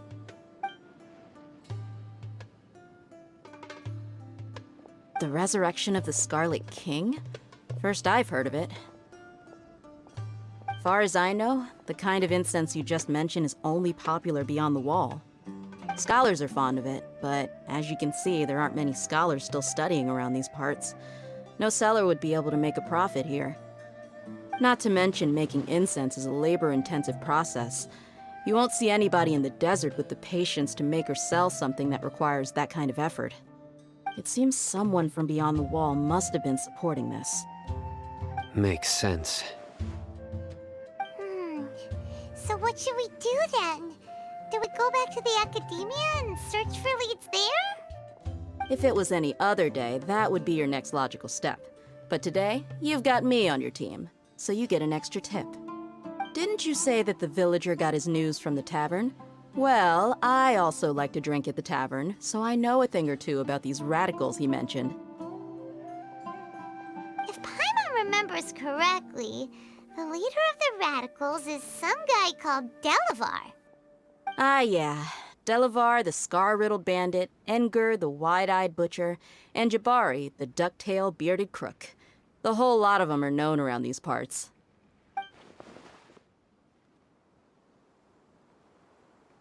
These guys have one thing in common, and that's being broke. The rougher life gets, the more they want to believe in the Scarlet King. Way they see it, the Scarlet King's resurrection is their only chance at overthrowing the academia. Throwing all of Sumeru into chaos is the only way to change the way of life here in the desert. Anyway, that's my guess why they've chosen to become radicals. Tia! You're amazing! You really know this place inside and out!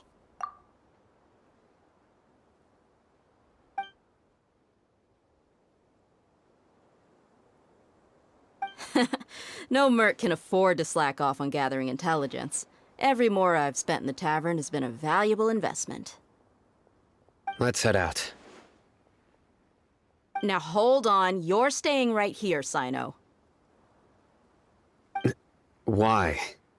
Aru Village is not a big place. Outsiders stand out here like a sore thumb. I'd bet word about you has already gotten out. The desert is unforgiving, so the way of life here is also a lot tougher than on the outside of the wall. You survive on making connections out here. Compared to you, mercs like me are just third-rate amateurs. I've got no actual fighting skills to speak of. But that also makes it a whole lot easier for me to gain the locals' trust. I need to go around and ask some questions, but it'll be difficult if you're with me. Fine. Good, then we've got a plan. The Traveler and Paimon will go to Caravan Rebot with me, and we'll try our best to figure out where the mad scholars have been taken. Sino, you'll have to stay in the village and continue investigating on your own. Alright, sounds like a plan.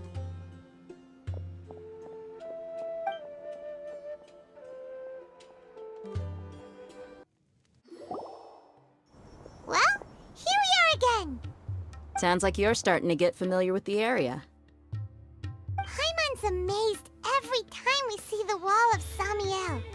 How can a wall this tall even exist? It's almost unreal. I know what you mean. I had the same question every time I walked this way when I was a kid. Also, why is this high wall here? And can a wall really block sandstorms?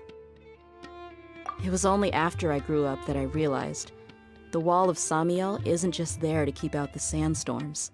It serves a more important purpose, keeping out people like us. Sumeru is run by wise and mighty sages. To them, us desert dwellers are nothing but tools that can be used and discarded at their whim. We're cheap labor, like livestock, but easier to control. Nothing more. Even if a child from the desert got the chance to obtain an Akasha terminal, almost all their requests for knowledge would be denied. The academia believes we're underserving. Geniuses like Sataria are 1 in a million. The other children never get a single chance to try and rewrite their fate, even though the academia knows very well that we're humans, just as they are. That's terrible. I would tear down this wall with my own hands if I could.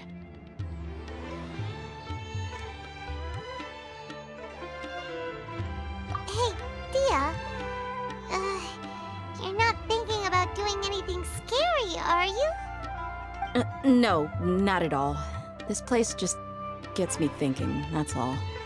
Besides, we're here to procure information, aren't we? Yep, we gotta catch those. Shh. Caravan Rebot is crawling with people, so be careful what you say. We don't want anyone to find out what we're here for. Our mission started the moment we arrived here. Let's go check out the tavern. Maybe we'll find someone I know.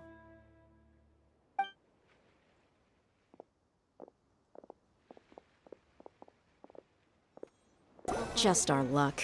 None of them are here today. You mean, you don't see anyone you know? Dia, is that you? What a coincidence. You here for a drink too? Zaki. Finally, a friendly face. Oh, and who do you have with you here? Guests from another land? Hello, hello. I'm Zaki. Dia's, how would you put it? Drinking buddy? We've had drinks together a few times. You could say we go back a ways. Anyway, as far as my friends here, they aren't too shabby, are they? You rarely see any Outlanders so friendly and respectful nowadays. Absolutely. Much better than those people on the other side of the wall. So, Dia, are you looking for someone? Yeah. Have you seen Engur, Delavar, or Jabari recently? Of course I have. Matter of fact, we were all here drinking together just a few days ago. I've got a spice trading deal from another nation. I thought maybe Delavar and his friends might be interested. Know where I could find him? Ah, How thoughtful of you. Then I assume you also know that Delavar's been having a hard time making ends meet these days, so you came here to help him out? Hey, keep it down. Let's just say I prefer to keep this deal a secret. Y'all at Caravan Rebot are like family. If there's more to be made, why not do it together? Besides, Delavar and his friends have muscle. They'd be a good fit for escorting the goods. Yes, how considerate of you. Delavar's my friend too, so of course I can take you to him. Come with me.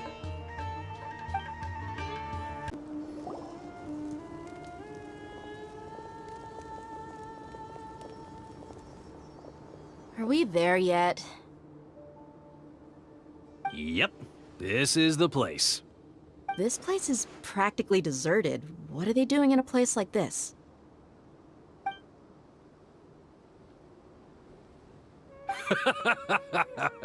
Why don't you take a guess?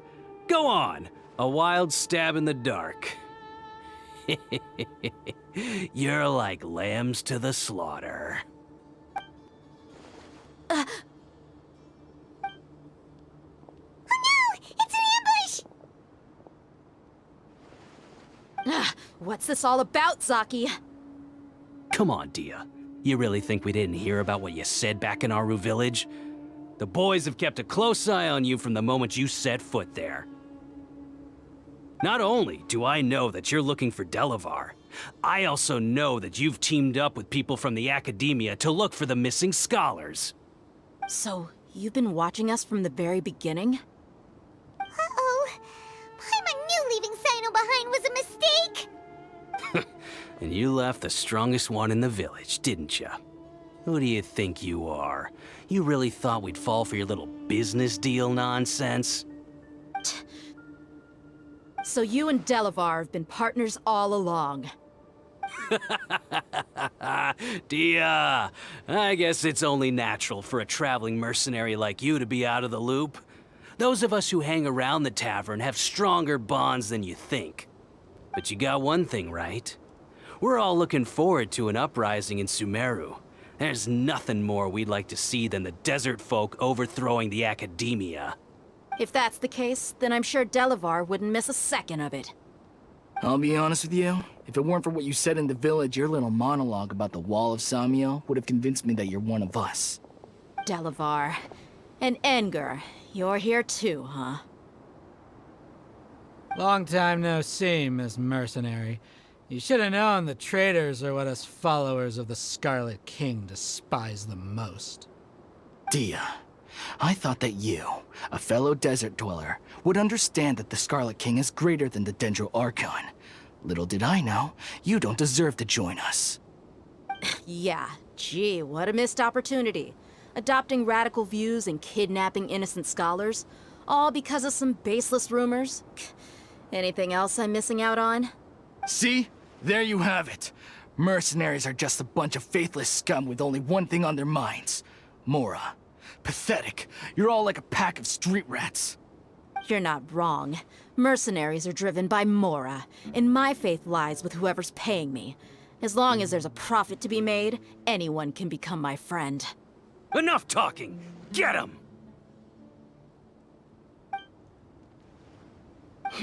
Just as I expected.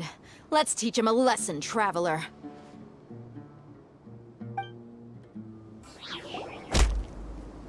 Impossible! How could you? So, what do you think about your meticulous network now, Zaki? How did you say it? It's only natural for a traveling mercenary like me to be out of the loop. I'm guessing your informant told you that I'm just an incompetent merc with no real fighting skills, correct? I mean, that is what I said after all. And of course you would believe everything he reported. The only thing you know about me is that I'm a mercenary, but you've never seen me in action.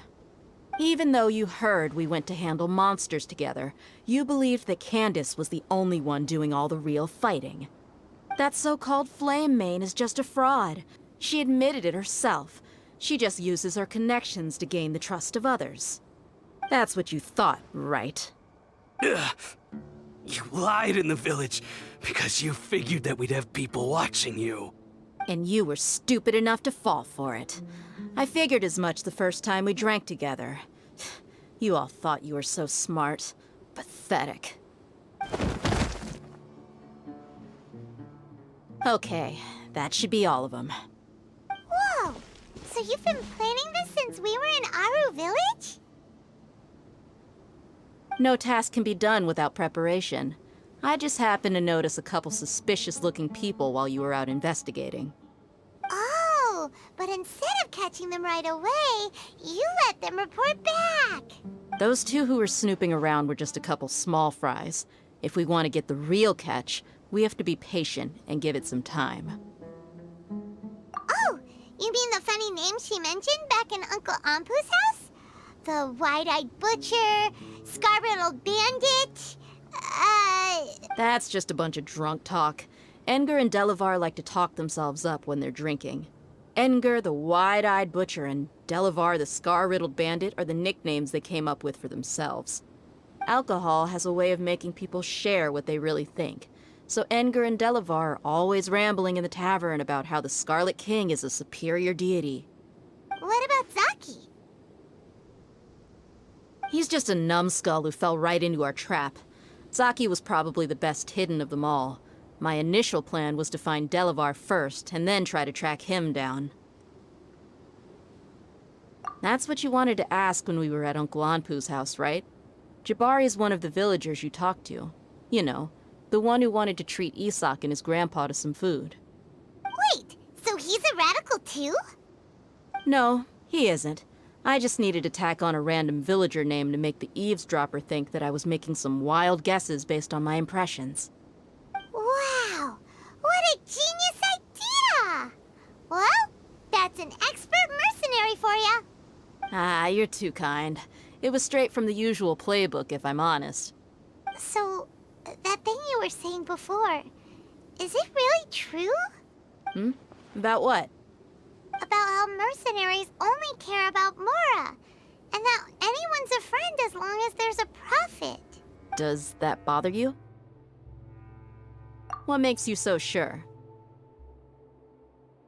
Dia, do you dislike the Dendro Archon like the other desert folk?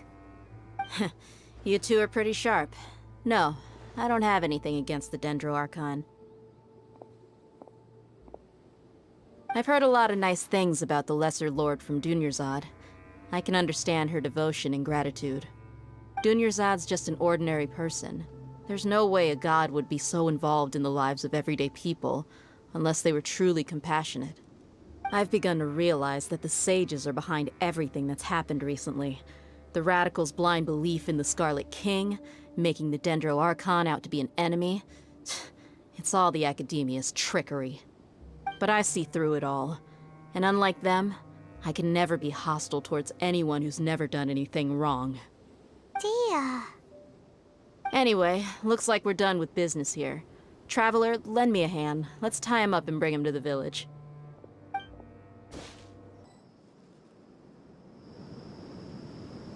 This should be all of them. I'll let you take it from here. All right. I'll be in touch.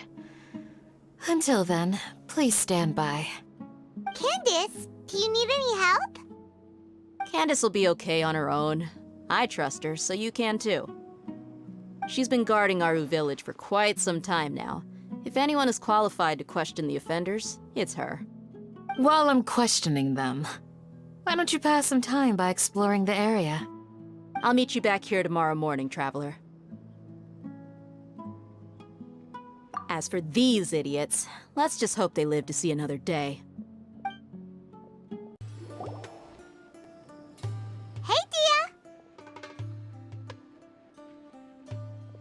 Right on time.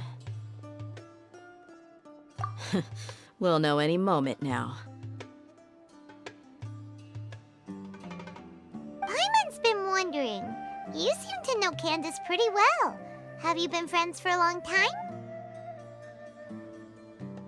We've known each other for some time now. She's a pretty interesting person.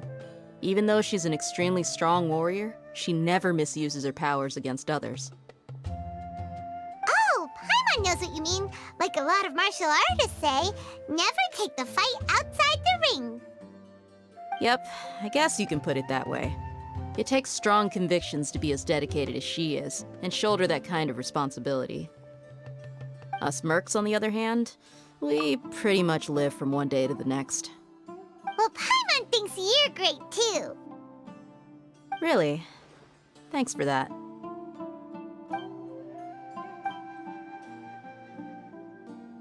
Oh, Sino's here, and he's pretty early too. Yes, I was here yesterday to help out a little. To help out? By doing what? Sharing some interrogation techniques. Oh, you mean you taught Candace some more persuasive methods? Right. Come on in, everyone. Come on, let's go inside.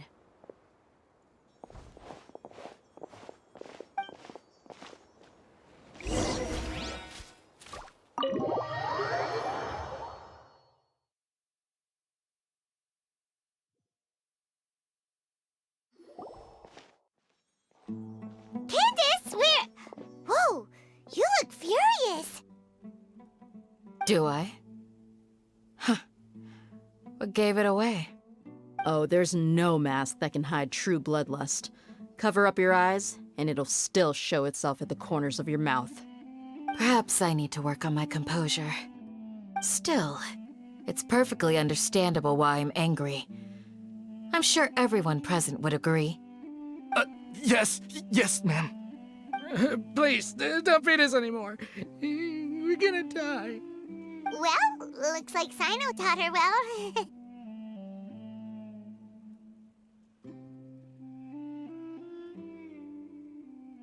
You fear death yourselves, yet you do not hesitate to place the lives of others at risk.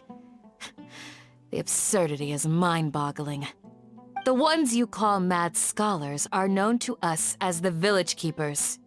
They are vital members of our community, and some even count them as family.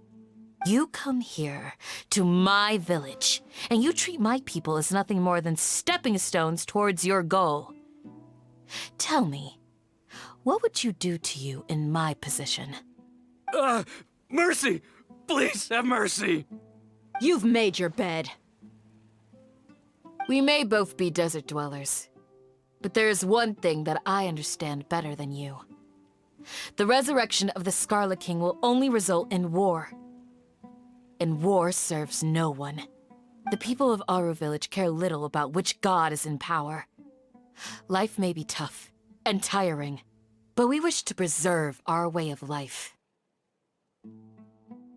A war would only cause us to lose all that we have. And that is not a responsibility that you can afford to shoulder. We understand. We're sorry! I'll tell you everything I know, please. Just let us go. I'm listening. You might not believe this, but it wasn't us who came up with this idea. Someone was spreading rumors in the tavern. That's how we ended up hearing about the Scarlet King's resurrection.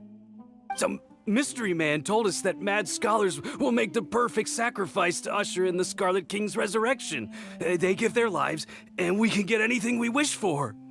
They're called Village Keepers. Slip up again, and you'll regret it. Yes, sorry. It was all that mystery man's doing. He told us to spread word about the Scarlet King's resurrection and talked us into helping him. In return, he said he'll help facilitate the resurrection process. I'm not sure. That's one. Huh? One what? Strike. You get a total of 3. Then, you die by my hand. Wait, I'm telling the truth. We don't know anything. It was all him. 2. He got us to lure them out of their houses in the night with some kind of incense. We take them to a junction outside the village. Then the mystery guy takes them from there. You gotta believe me, please. I'm telling the truth, I swear. Just ask them if you don't believe me. That was indeed the truth. Traveler, go on.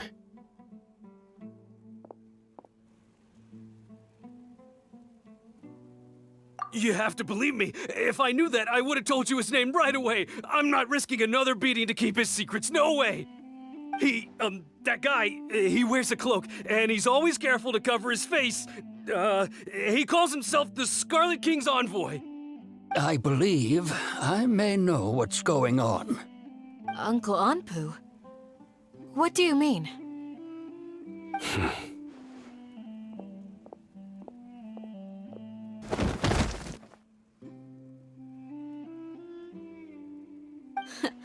Smooth. Okay, speak. If my suspicions are correct, this mystery man they speak of could be from the Academia. Some time ago, people from the Academia attempted to take the village keepers away. I refused, insisting that they are part of our community. It strikes me now that this secretive character shares the same goal they had. Which means it's highly likely that the Academia was purposely spreading a false rumor to trick the radicals into delivering the village keepers right into their hands. They were the ones who brought them here to begin with. Now they're trying to take them back? We aren't gonna let that happen. Not the Academia again.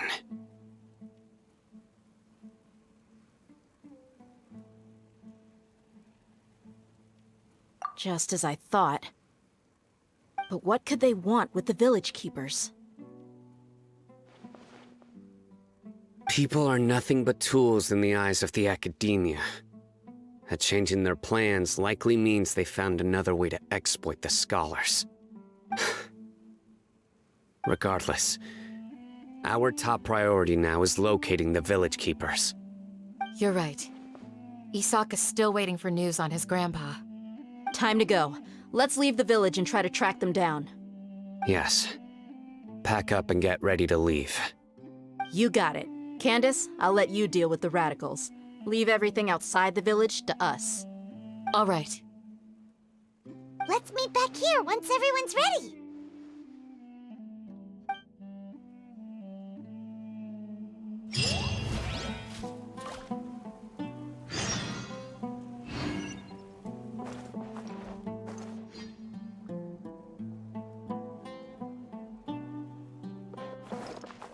What scheme is the Academia brewing now?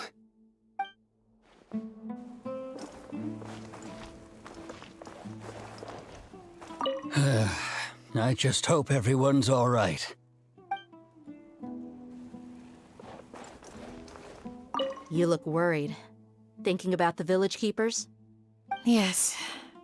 I'd look for them myself if I could. As members of our village, each one of them is very important to me. You have a strong sense of belonging here. I guess I'm the opposite. Mercs are stray dogs, wherever they go. Dia, don't say that. You can be a part of this community too. Thanks. I'll let you know when I feel like joining.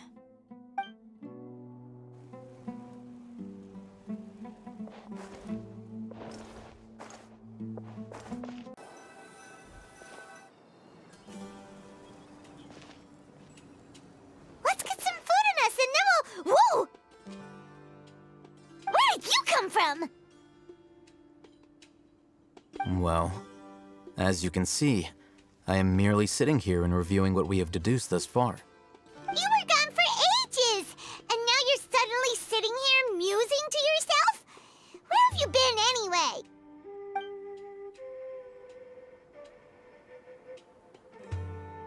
Hey, what's with the silence?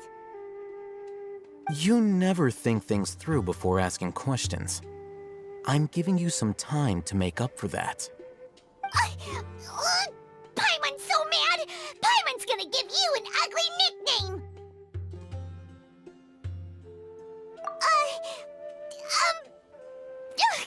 Never mind. Paimon's got nothing. There's just nothing super obvious to pick with this guy. It makes it so hard. Well, you've heard nothing to suggest I left this whole time. so clearly I stayed in the village to investigate. Anyway, you plan to leave Aru Village and keep searching for the truth of this matter, yes? Yep. We're not gonna find out anything more by staying here, so we thought that we might as well take the search elsewhere. Enough with the silent treatment! No. I'm just surprised that you decided to team up with him. Alhaitham, you haven't helped us out at all ever since we arrived at Aru Village. Bold of you to question our choices. Yeah, you're all talk! While you were investigating, I had my own work to do, which I've now finished. Really? Paimon doesn't believe you. To be honest, we aren't really a team, so I have no obligation to inform you of my whereabouts. Not to mention that going separate ways allowed me to find some important information that you all had missed. Huh? Right here in the village? Correct. What did you learn? I'm going to take you to someone. But before that, you need to understand where she's coming from. What does that mean? How do you think the residents of Aru Village feel about what we're doing? In other words, do you truly believe every single word the villagers tell us? You mean some of them lied to us? Hiding the truth does not necessarily equate to lying. Again, these people have their reasons. Remember what Gandis said? Most people in Aru Village don't necessarily care which deity is in charge of Sumeru. That's because whether the Scarlet King or the Dendro Archon has power is of little significance to them. By contrast, the perils of their daily lives are ever-present concerns. They won't simply share everything they know with you without good reason. That's why you believed there was no further information to be found in this village. Glad you're following along. Among those you have talked to, there's someone who was consciously keeping you out of the loop. In fact, she's been observing your every move since you arrived. The reason being, to someone who only wants to live their life in peace, any external factors introduce unpredictability into the equation. Those eyes. Those fierce eyes. You look like a real fighter. Don't change the subject. It's quite obvious that she's intimidated by Sino's authority and strength. Right. You were asking about the Mad Scholars. She corrected herself mid-sentence because she's aware that there are Scarlet King fanatics in the village. If she sounds too friendly towards the village keepers, she could easily make herself the Radicals' next target. I think it's been a few days since I last saw them. I usually go to bed pretty early, so I'm not too familiar with what goes on at night. Remember? She made a point of denying her involvement in anything that occurs at night. But honestly, I feel quite sympathetic towards them. Even though they act a little strange, they've helped me in the past. If it weren't for them, my house would have collapsed long ago. After speaking to the village chief, it became clear that the village keepers had protected Aru Village at night. In other words, the young miss was very much awake during that time. Then why would she lie? By getting involved with an outsider, she risks drawing unwanted attention to herself. As for why she might be so wary about all this, maybe you should ask her. I'll pass on this one. You said that she is afraid of me. If so, it's best if I stay out of this. We're on it!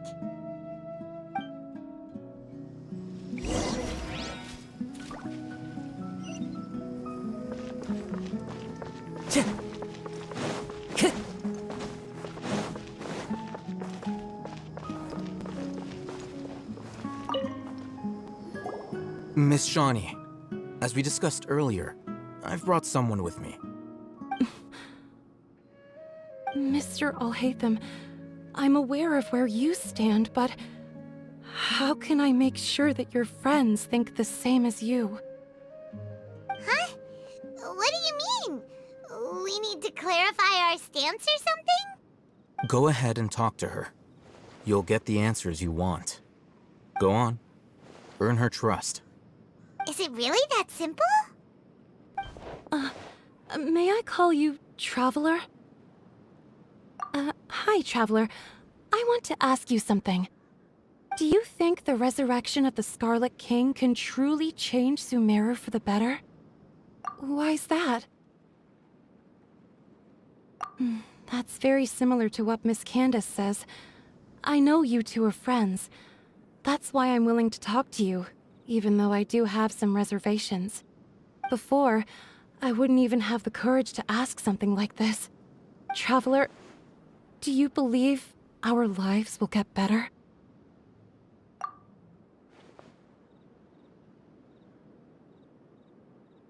Yeah! We came here from another nation, so it isn't wrong of you to be weary. And we aren't really residents of any one nation. But even so, we've met lots of people from different places, and we've always fought for what we believed in. We have friends in Sumeru, and we want to help them. That's why we decided to stay here for a while.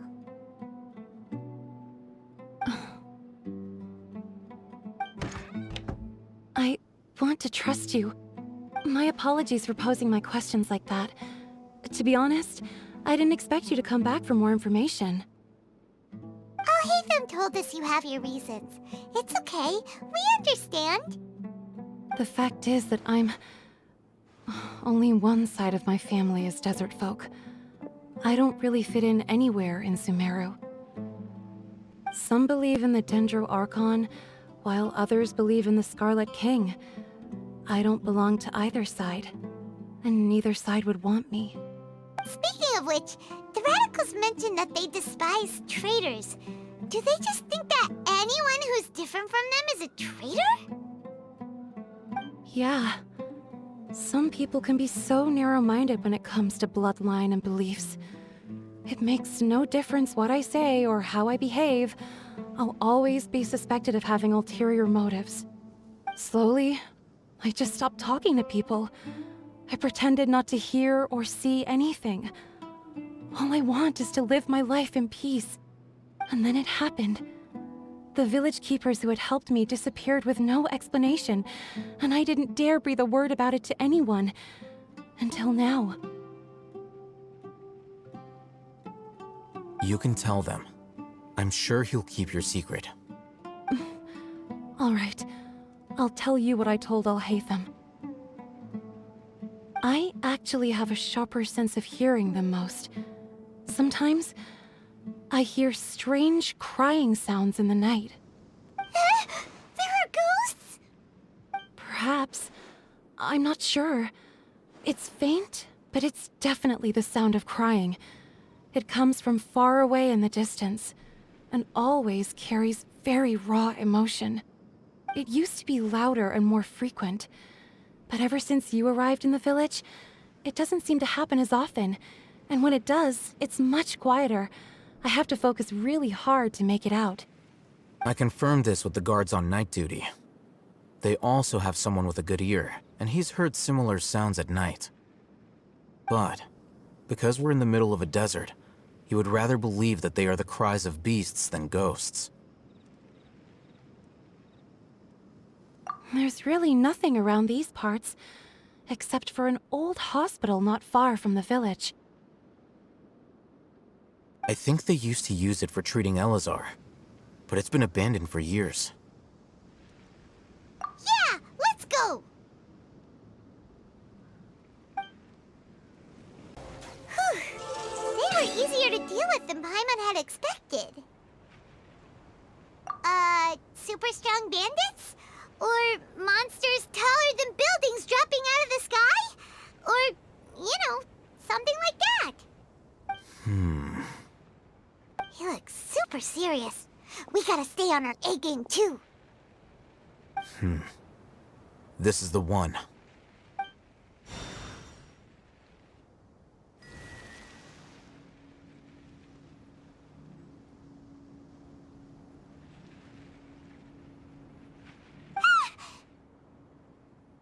Let's go in and take a look.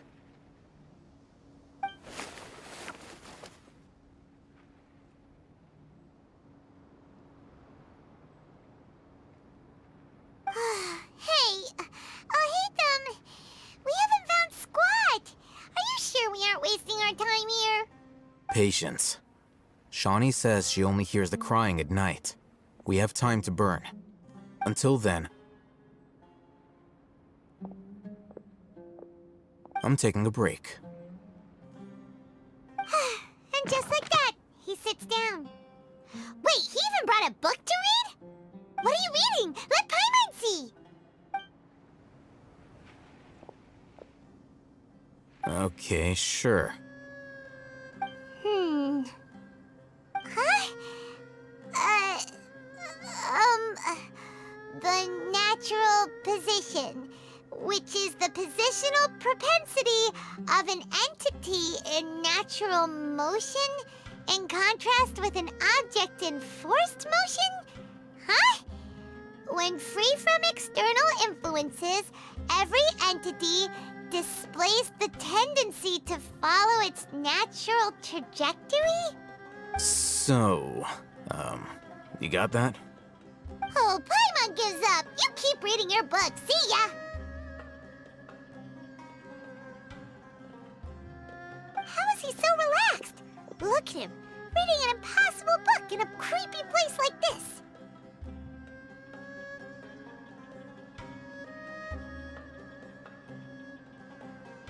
Hey, what good is that gonna do for you? You're acting like one of those annoying grown-ups who go around nagging people to focus on their studies. Hey, what gives? Shouldn't you be the one providing for Paimon? Oh, right. Okay then. Thank you for working so hard and earning so much more. If it weren't for you, Paimon would probably still be floating around in the ocean somewhere. Thank you.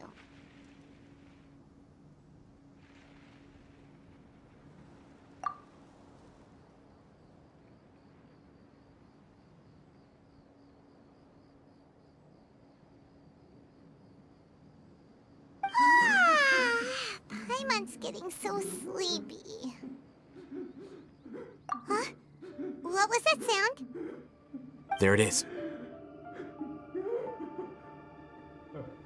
It's coming from that direction.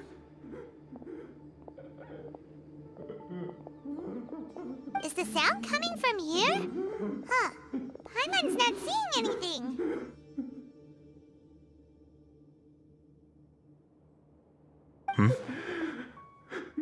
It's from below. But there's no way we can get down there. Something is off about the interior here.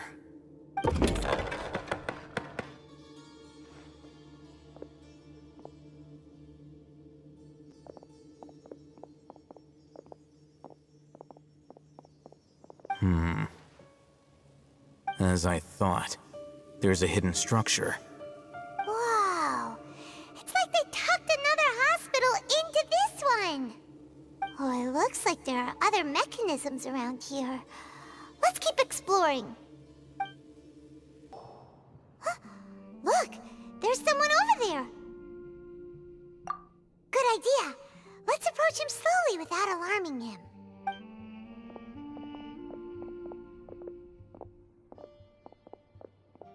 Wait.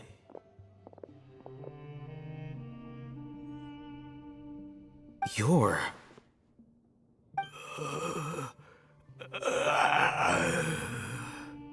He can't speak, and his eyes are unfocused. But he looks too young to be anyone's grandfather. Also, why is he the only one here? Didn't expect to see him here. You know him? He's Razak, a senior of mine at the Academia. He's a scholar too? Is he the kind that holes up in a forest and mumbles stuff about training? No. And that's the problem. Razak was never involved in any of those things. He never trained in the forest, let alone reach Satyavada life. Leaving that question aside for the moment, him being here alone means that we might be too late. Looks like they've already taken everyone away. For whatever reason, they left Razak here. Perhaps they simply didn't have time to come back for him. There are drag marks on the ground. They're clearer by the doorway. Someone was forcefully drawing a cart that was loaded with something heavy. Loaded with people? That is one possibility. It looks like they were in a hurry, as if they were afraid of being caught. In their haste, they failed to notice Razak hiding in a corner. The symptoms are identical. Looks like we found living proof. Huh? Why do you say that? Allow me to jog your memory. Recall your time at Port Ormos. Don't you think his symptoms look familiar?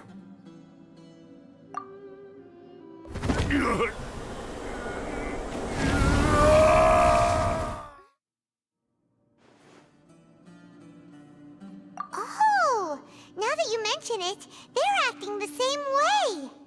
Correct. The Academia is behind all of this. It isn't difficult to deduce their rationale. First, the Academia spread a false rumor of the Scarlet King's resurrection, emphasizing the role of the Village Keepers, the mad scholars who were exiled to Aru Village. These rumors were all the persuasion that the Radicals needed, and those based in Aru Village leapt into action. Unbeknownst to them, of course, through rounding up the scholars, they were actually helping the Academia.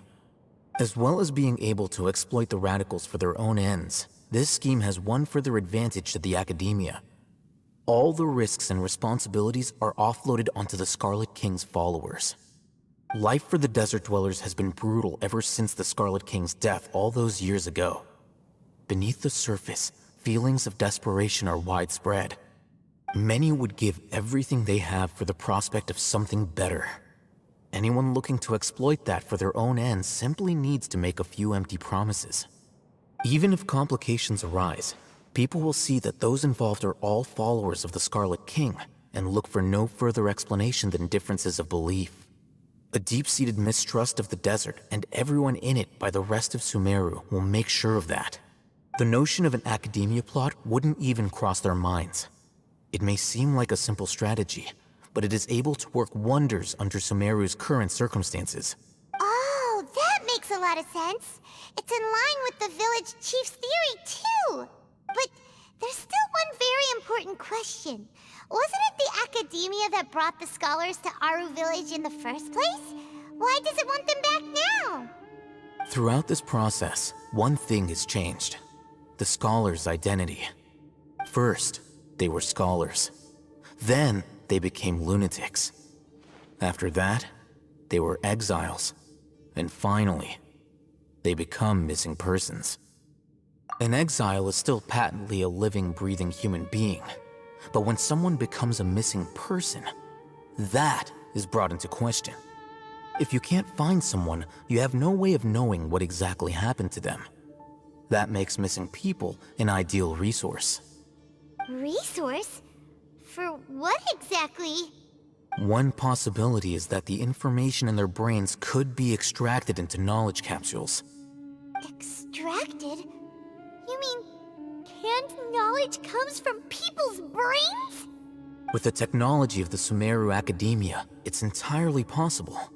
Perhaps the process caused them great suffering, which is why they cry out in the dead of night when no one is watching them. So, the human brain... Nope, nah, Paimon doesn't want to think about this. I'm the Academia scribe, after all. I'm familiar with their projects. Anyway, judging by Razak's state, the contents of a divine knowledge capsule were extracted from his mind, but something went wrong in the process. Or perhaps his curiosity got the better of him, and he used such a capsule for himself. Paimon's a little confused. Can they just use anyone's brain?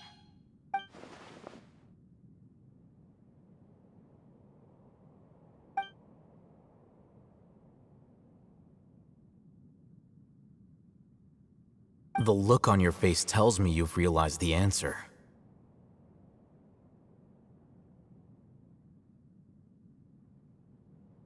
That's right.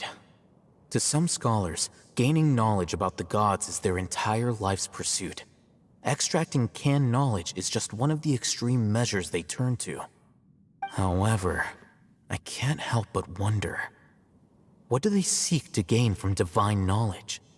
The academia is going out of their way to look for forbidden knowledge, but what is their ultimate goal? I've spent quite some time trying to analyze the contents of the divine knowledge capsule, but to no avail. It seems like my way of thinking is too different from theirs. You mean you're not even slightly interested in getting your hands on this forbidden stuff? All scholars seek to expand the horizons of knowledge, but I'm not particularly interested in gods, so I don't share their degree of zealotry. Extracting information from people as if they were lifeless objects? If this is the direction of academic progress, then the academia may as well shut its doors. Sounds like you're really against all this. Of course. The academia's actions run contrary to their rules. Whether it be academics or knowledge, everything has its boundaries. If those lines are crossed, the rules and order that govern everything in the world will be destroyed. This matter needs to be corrected, just like fixing a typo in a book. Wait, didn't you step in to help because you felt sympathy for those poor people? Not to be callous, but no. My criteria are a little more restrictive than that.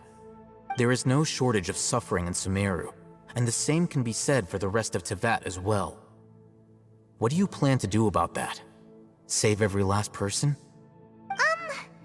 Probably not. Paimon's not sure. You can say that. Simply put, I don't blindly place my faith into strength or heroism. I do what I want. The divine knowledge capsule is something I want to investigate in full. That doesn't mean I'm willing to take action for the sake of a few strangers.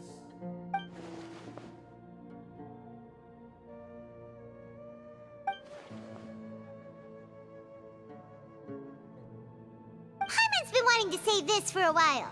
There are a lot of bad guys in the academia, but you're not one of them. You're their weirdo. You're probably right. Though I must say, I quite enjoy this feeling of being the odd one out. Uniqueness is also an asset, is it not? Wow, that's a great way to think about it. Paimon's really impressed.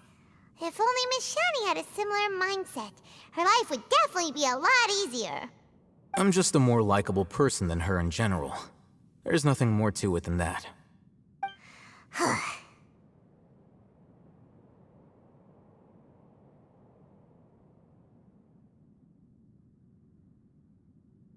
He won't last long if we leave him here.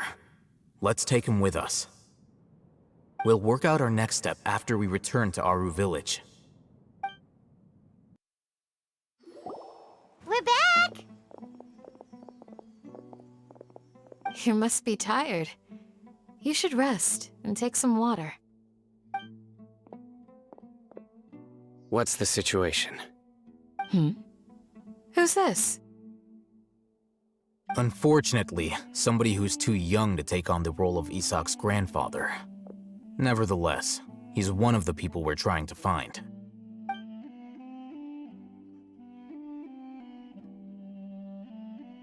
So, at one point in time, the abandoned Elazar Hospital served as the academia's site for extracting divine cant knowledge.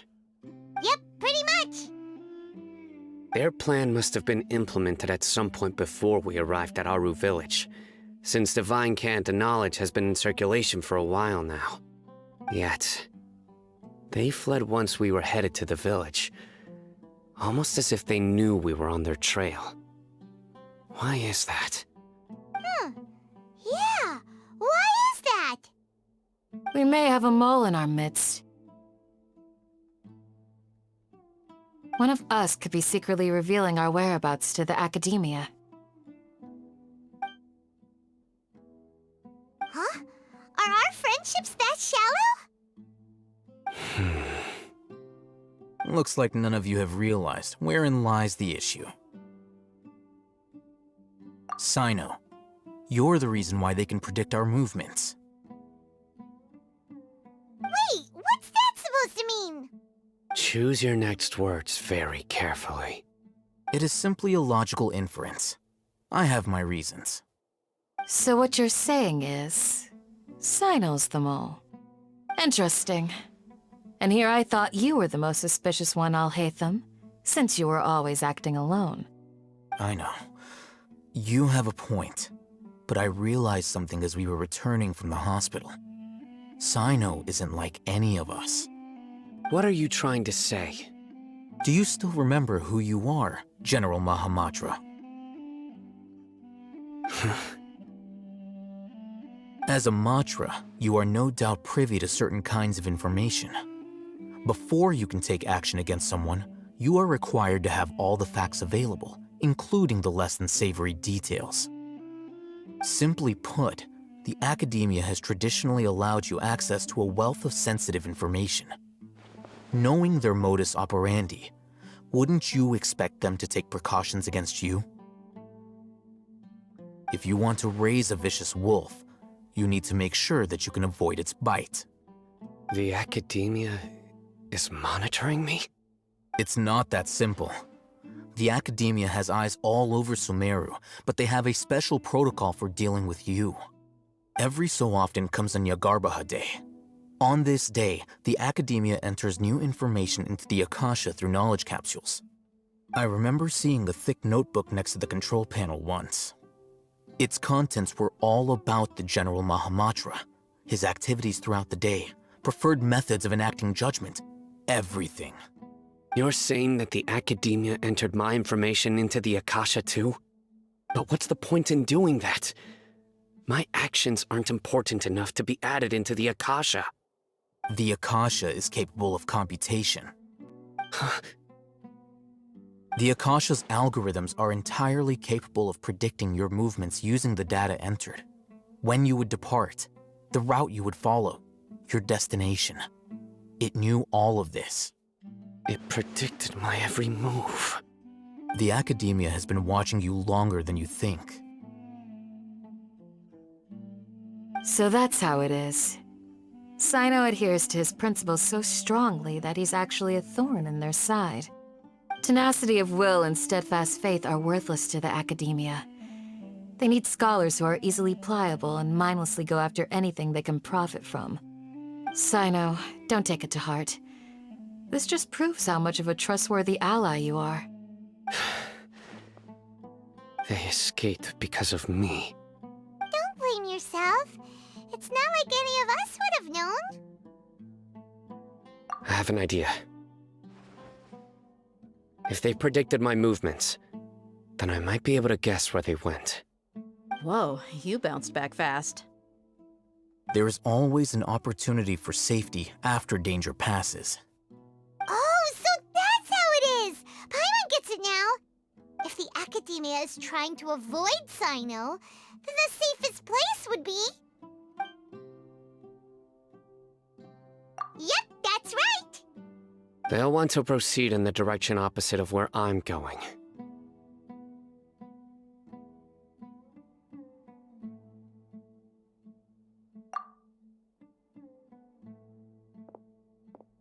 I must go.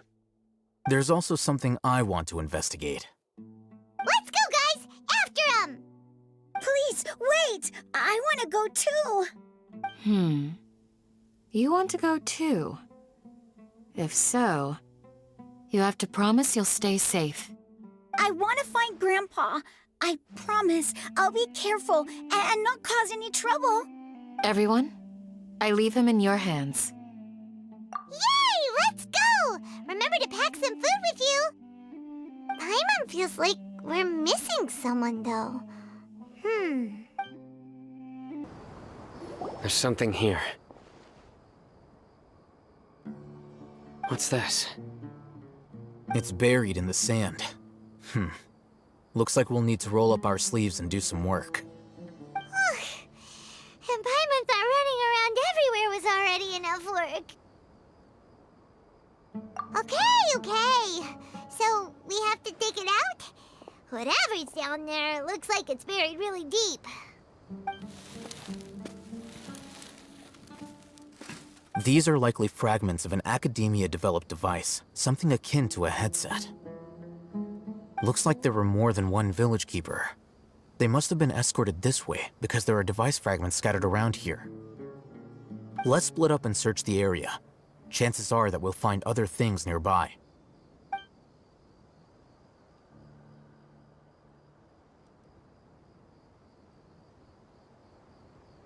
Is this what we're searching for? It looks kind of scary. This is definitely a device used to extract divine knowledge. How did it end up buried in the sand? That can't have been part of the plan. They must have been attacked along the way. Wait, what? Grandpa, I hope you're okay. Don't worry, your grandpa's gonna be fine. Razak didn't display any signs of starvation or dehydration, which means that they left fairly recently. We should be able to catch up. One more thing. Given that the device had been entirely covered by sand, I believe the attack must have happened prior to the sandstorm. Let's keep going. They can't have gone far. Don't get any closer. They'll notice us. Dia's talking with the Eremites? Very interesting. Let's listen in. If you had informed me sooner, there'd be plenty of room for us to... You're one of us. We would never lie. Scholars. You don't know as much as I do. Need me to... I knew it. That's our Dia. Dia? Why would you... Dia! Hey, what are you doing? Huh? Didn't you say you'd help me find Grandpa? Why are you on their side? Well, look who's here. Ain't that something? This complicates things. You've betrayed Aru village? So, this is the great General Mahamatra. Dear, you'd be better off as my assistant than hanging around with this motley crew. Seen for yourself, I have the means and methods, and my ideals are far more admirable than theirs. I'm not the type that's easily swayed, Raman. You of all people should know that. Wait, what's going on, Dia? Whose side are you on here? Shut it, Paimon. It doesn't matter. Whichever side you pick, nothing could deter us from the grand mission of resurrecting the Scarlet King. Once our Lord of Old returns to this land, we will have a new beginning. Face the facts, Raman. It's not gonna happen. You should understand that more than anyone. Have all your years as a merc taught you nothing about placing hopes in a ruler? I'm a desert dweller and a proud follower of the Scarlet King. Whether I live by the edge of the sword or in peaceful comfort, my soul will always carry this conviction. It's not too late yet. The village mad scholars aren't gonna bring the Scarlet King back to life. You don't understand, my dear lady. Pursuing our faith is our purpose in life. Even if the chance of success is 1 in a million, we must be willing to give everything we have. Even if it'll expose you to the Academia? Even if they end up disbanding the Eremites? Your Eremites, which you've worked so hard for all these years? Yes. We've waited a long time for this day to come.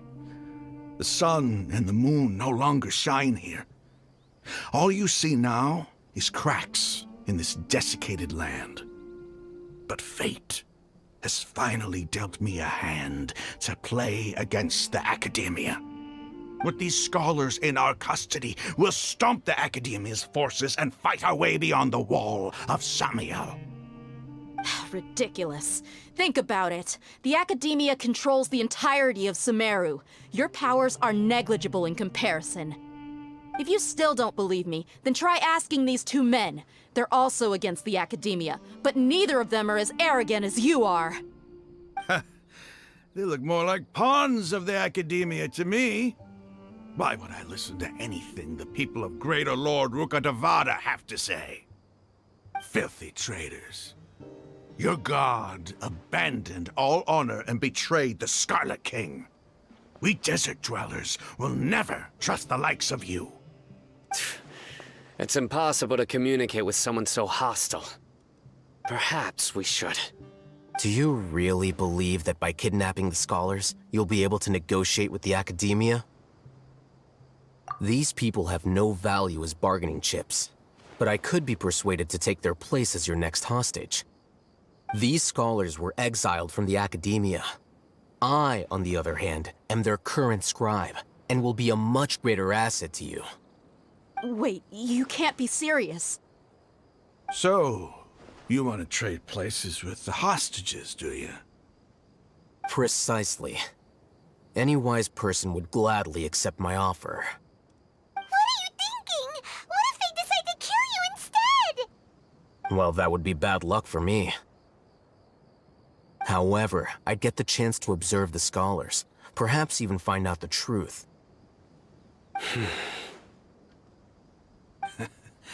Think you can talk me over with that confident look of yours? I'm not trying to persuade you. I'm using this as a means of joining forces against the Academia. You are the scribe. What do you have against the Academia?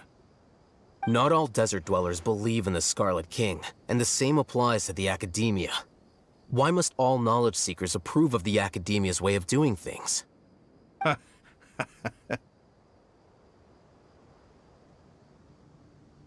You Academia scum. Every last one of you is nothing but a hypocrite, just like everyone else on the other side of that wall. I've made myself clear enough. I won't listen to another word from the Dendro Archon's people. Not so fast. I'll hate them. Do you stand by everything you just said? I never make empty promises. You know you're making a dangerous decision, right? I do. Good. Raman, hear me out. These people are my friends. Maybe you can't take the followers of the Dendro Archon at their word, but what about me? Do you trust me? We've known each other for years. Of course I do. In that case, I'm willing to vouch for their honesty with my right arm.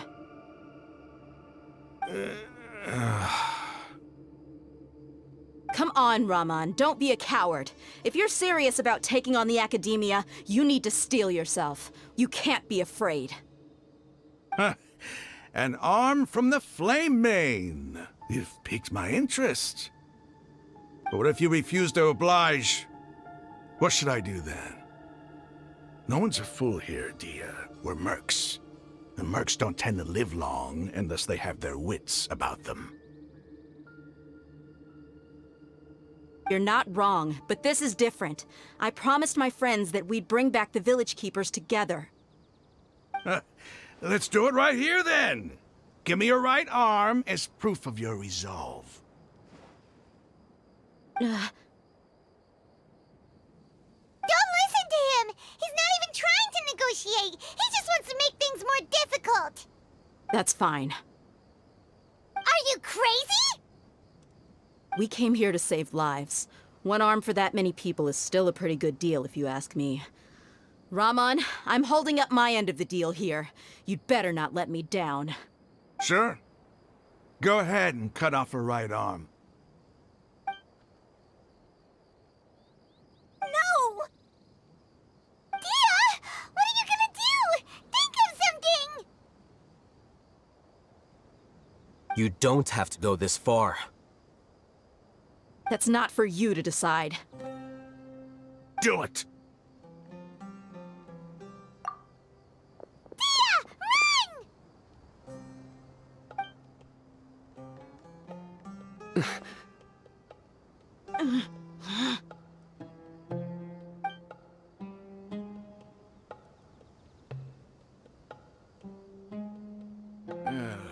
Stop!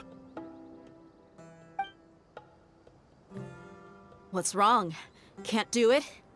Flame Mane, you and I are both desert folk. Cutting off your arm is no different than cutting off my own fingers. Where's the sense in cutting my own kin to pieces? You've shown me that you're serious. Go on now, take your friends and leave. Meet me in the desert at noon tomorrow.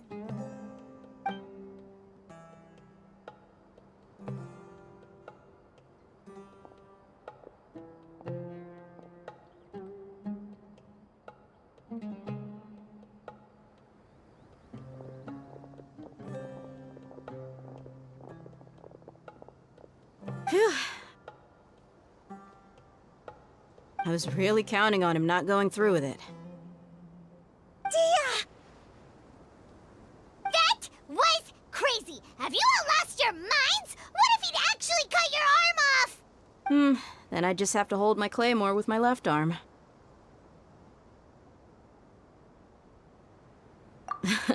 Okay, I'm sorry. But sometimes when you're out on a limb, you gotta double down to seal the deal, you know? Don't ever make a promise like that again. I can deal with the likes of them. If it came down to it, you would not lose to them either. I don't doubt it, Sino. But this is about more than me and them. There's a lot more where they came from. Even if we got rid of one bunch of radicals, there are others out there. Wiping them out would do more harm than good. As you wish. I'm sorry, Dia. I should have stayed put and listened. I should have trusted you. It's okay. I promised you I'd help find your grandpa, so I'll do whatever it takes. Whatever it takes? You just might be scholar material. Huh? Are you serious? The Eremites once said that I was a lunatic. Perhaps a little madness is essential to be successful in research. Why does it feel like he's using his praise for me as an excuse to brag about himself? Okay, let's get moving. We should head back to the village and rest up. Today was just a trial run. Noon tomorrow is gonna be the hard part.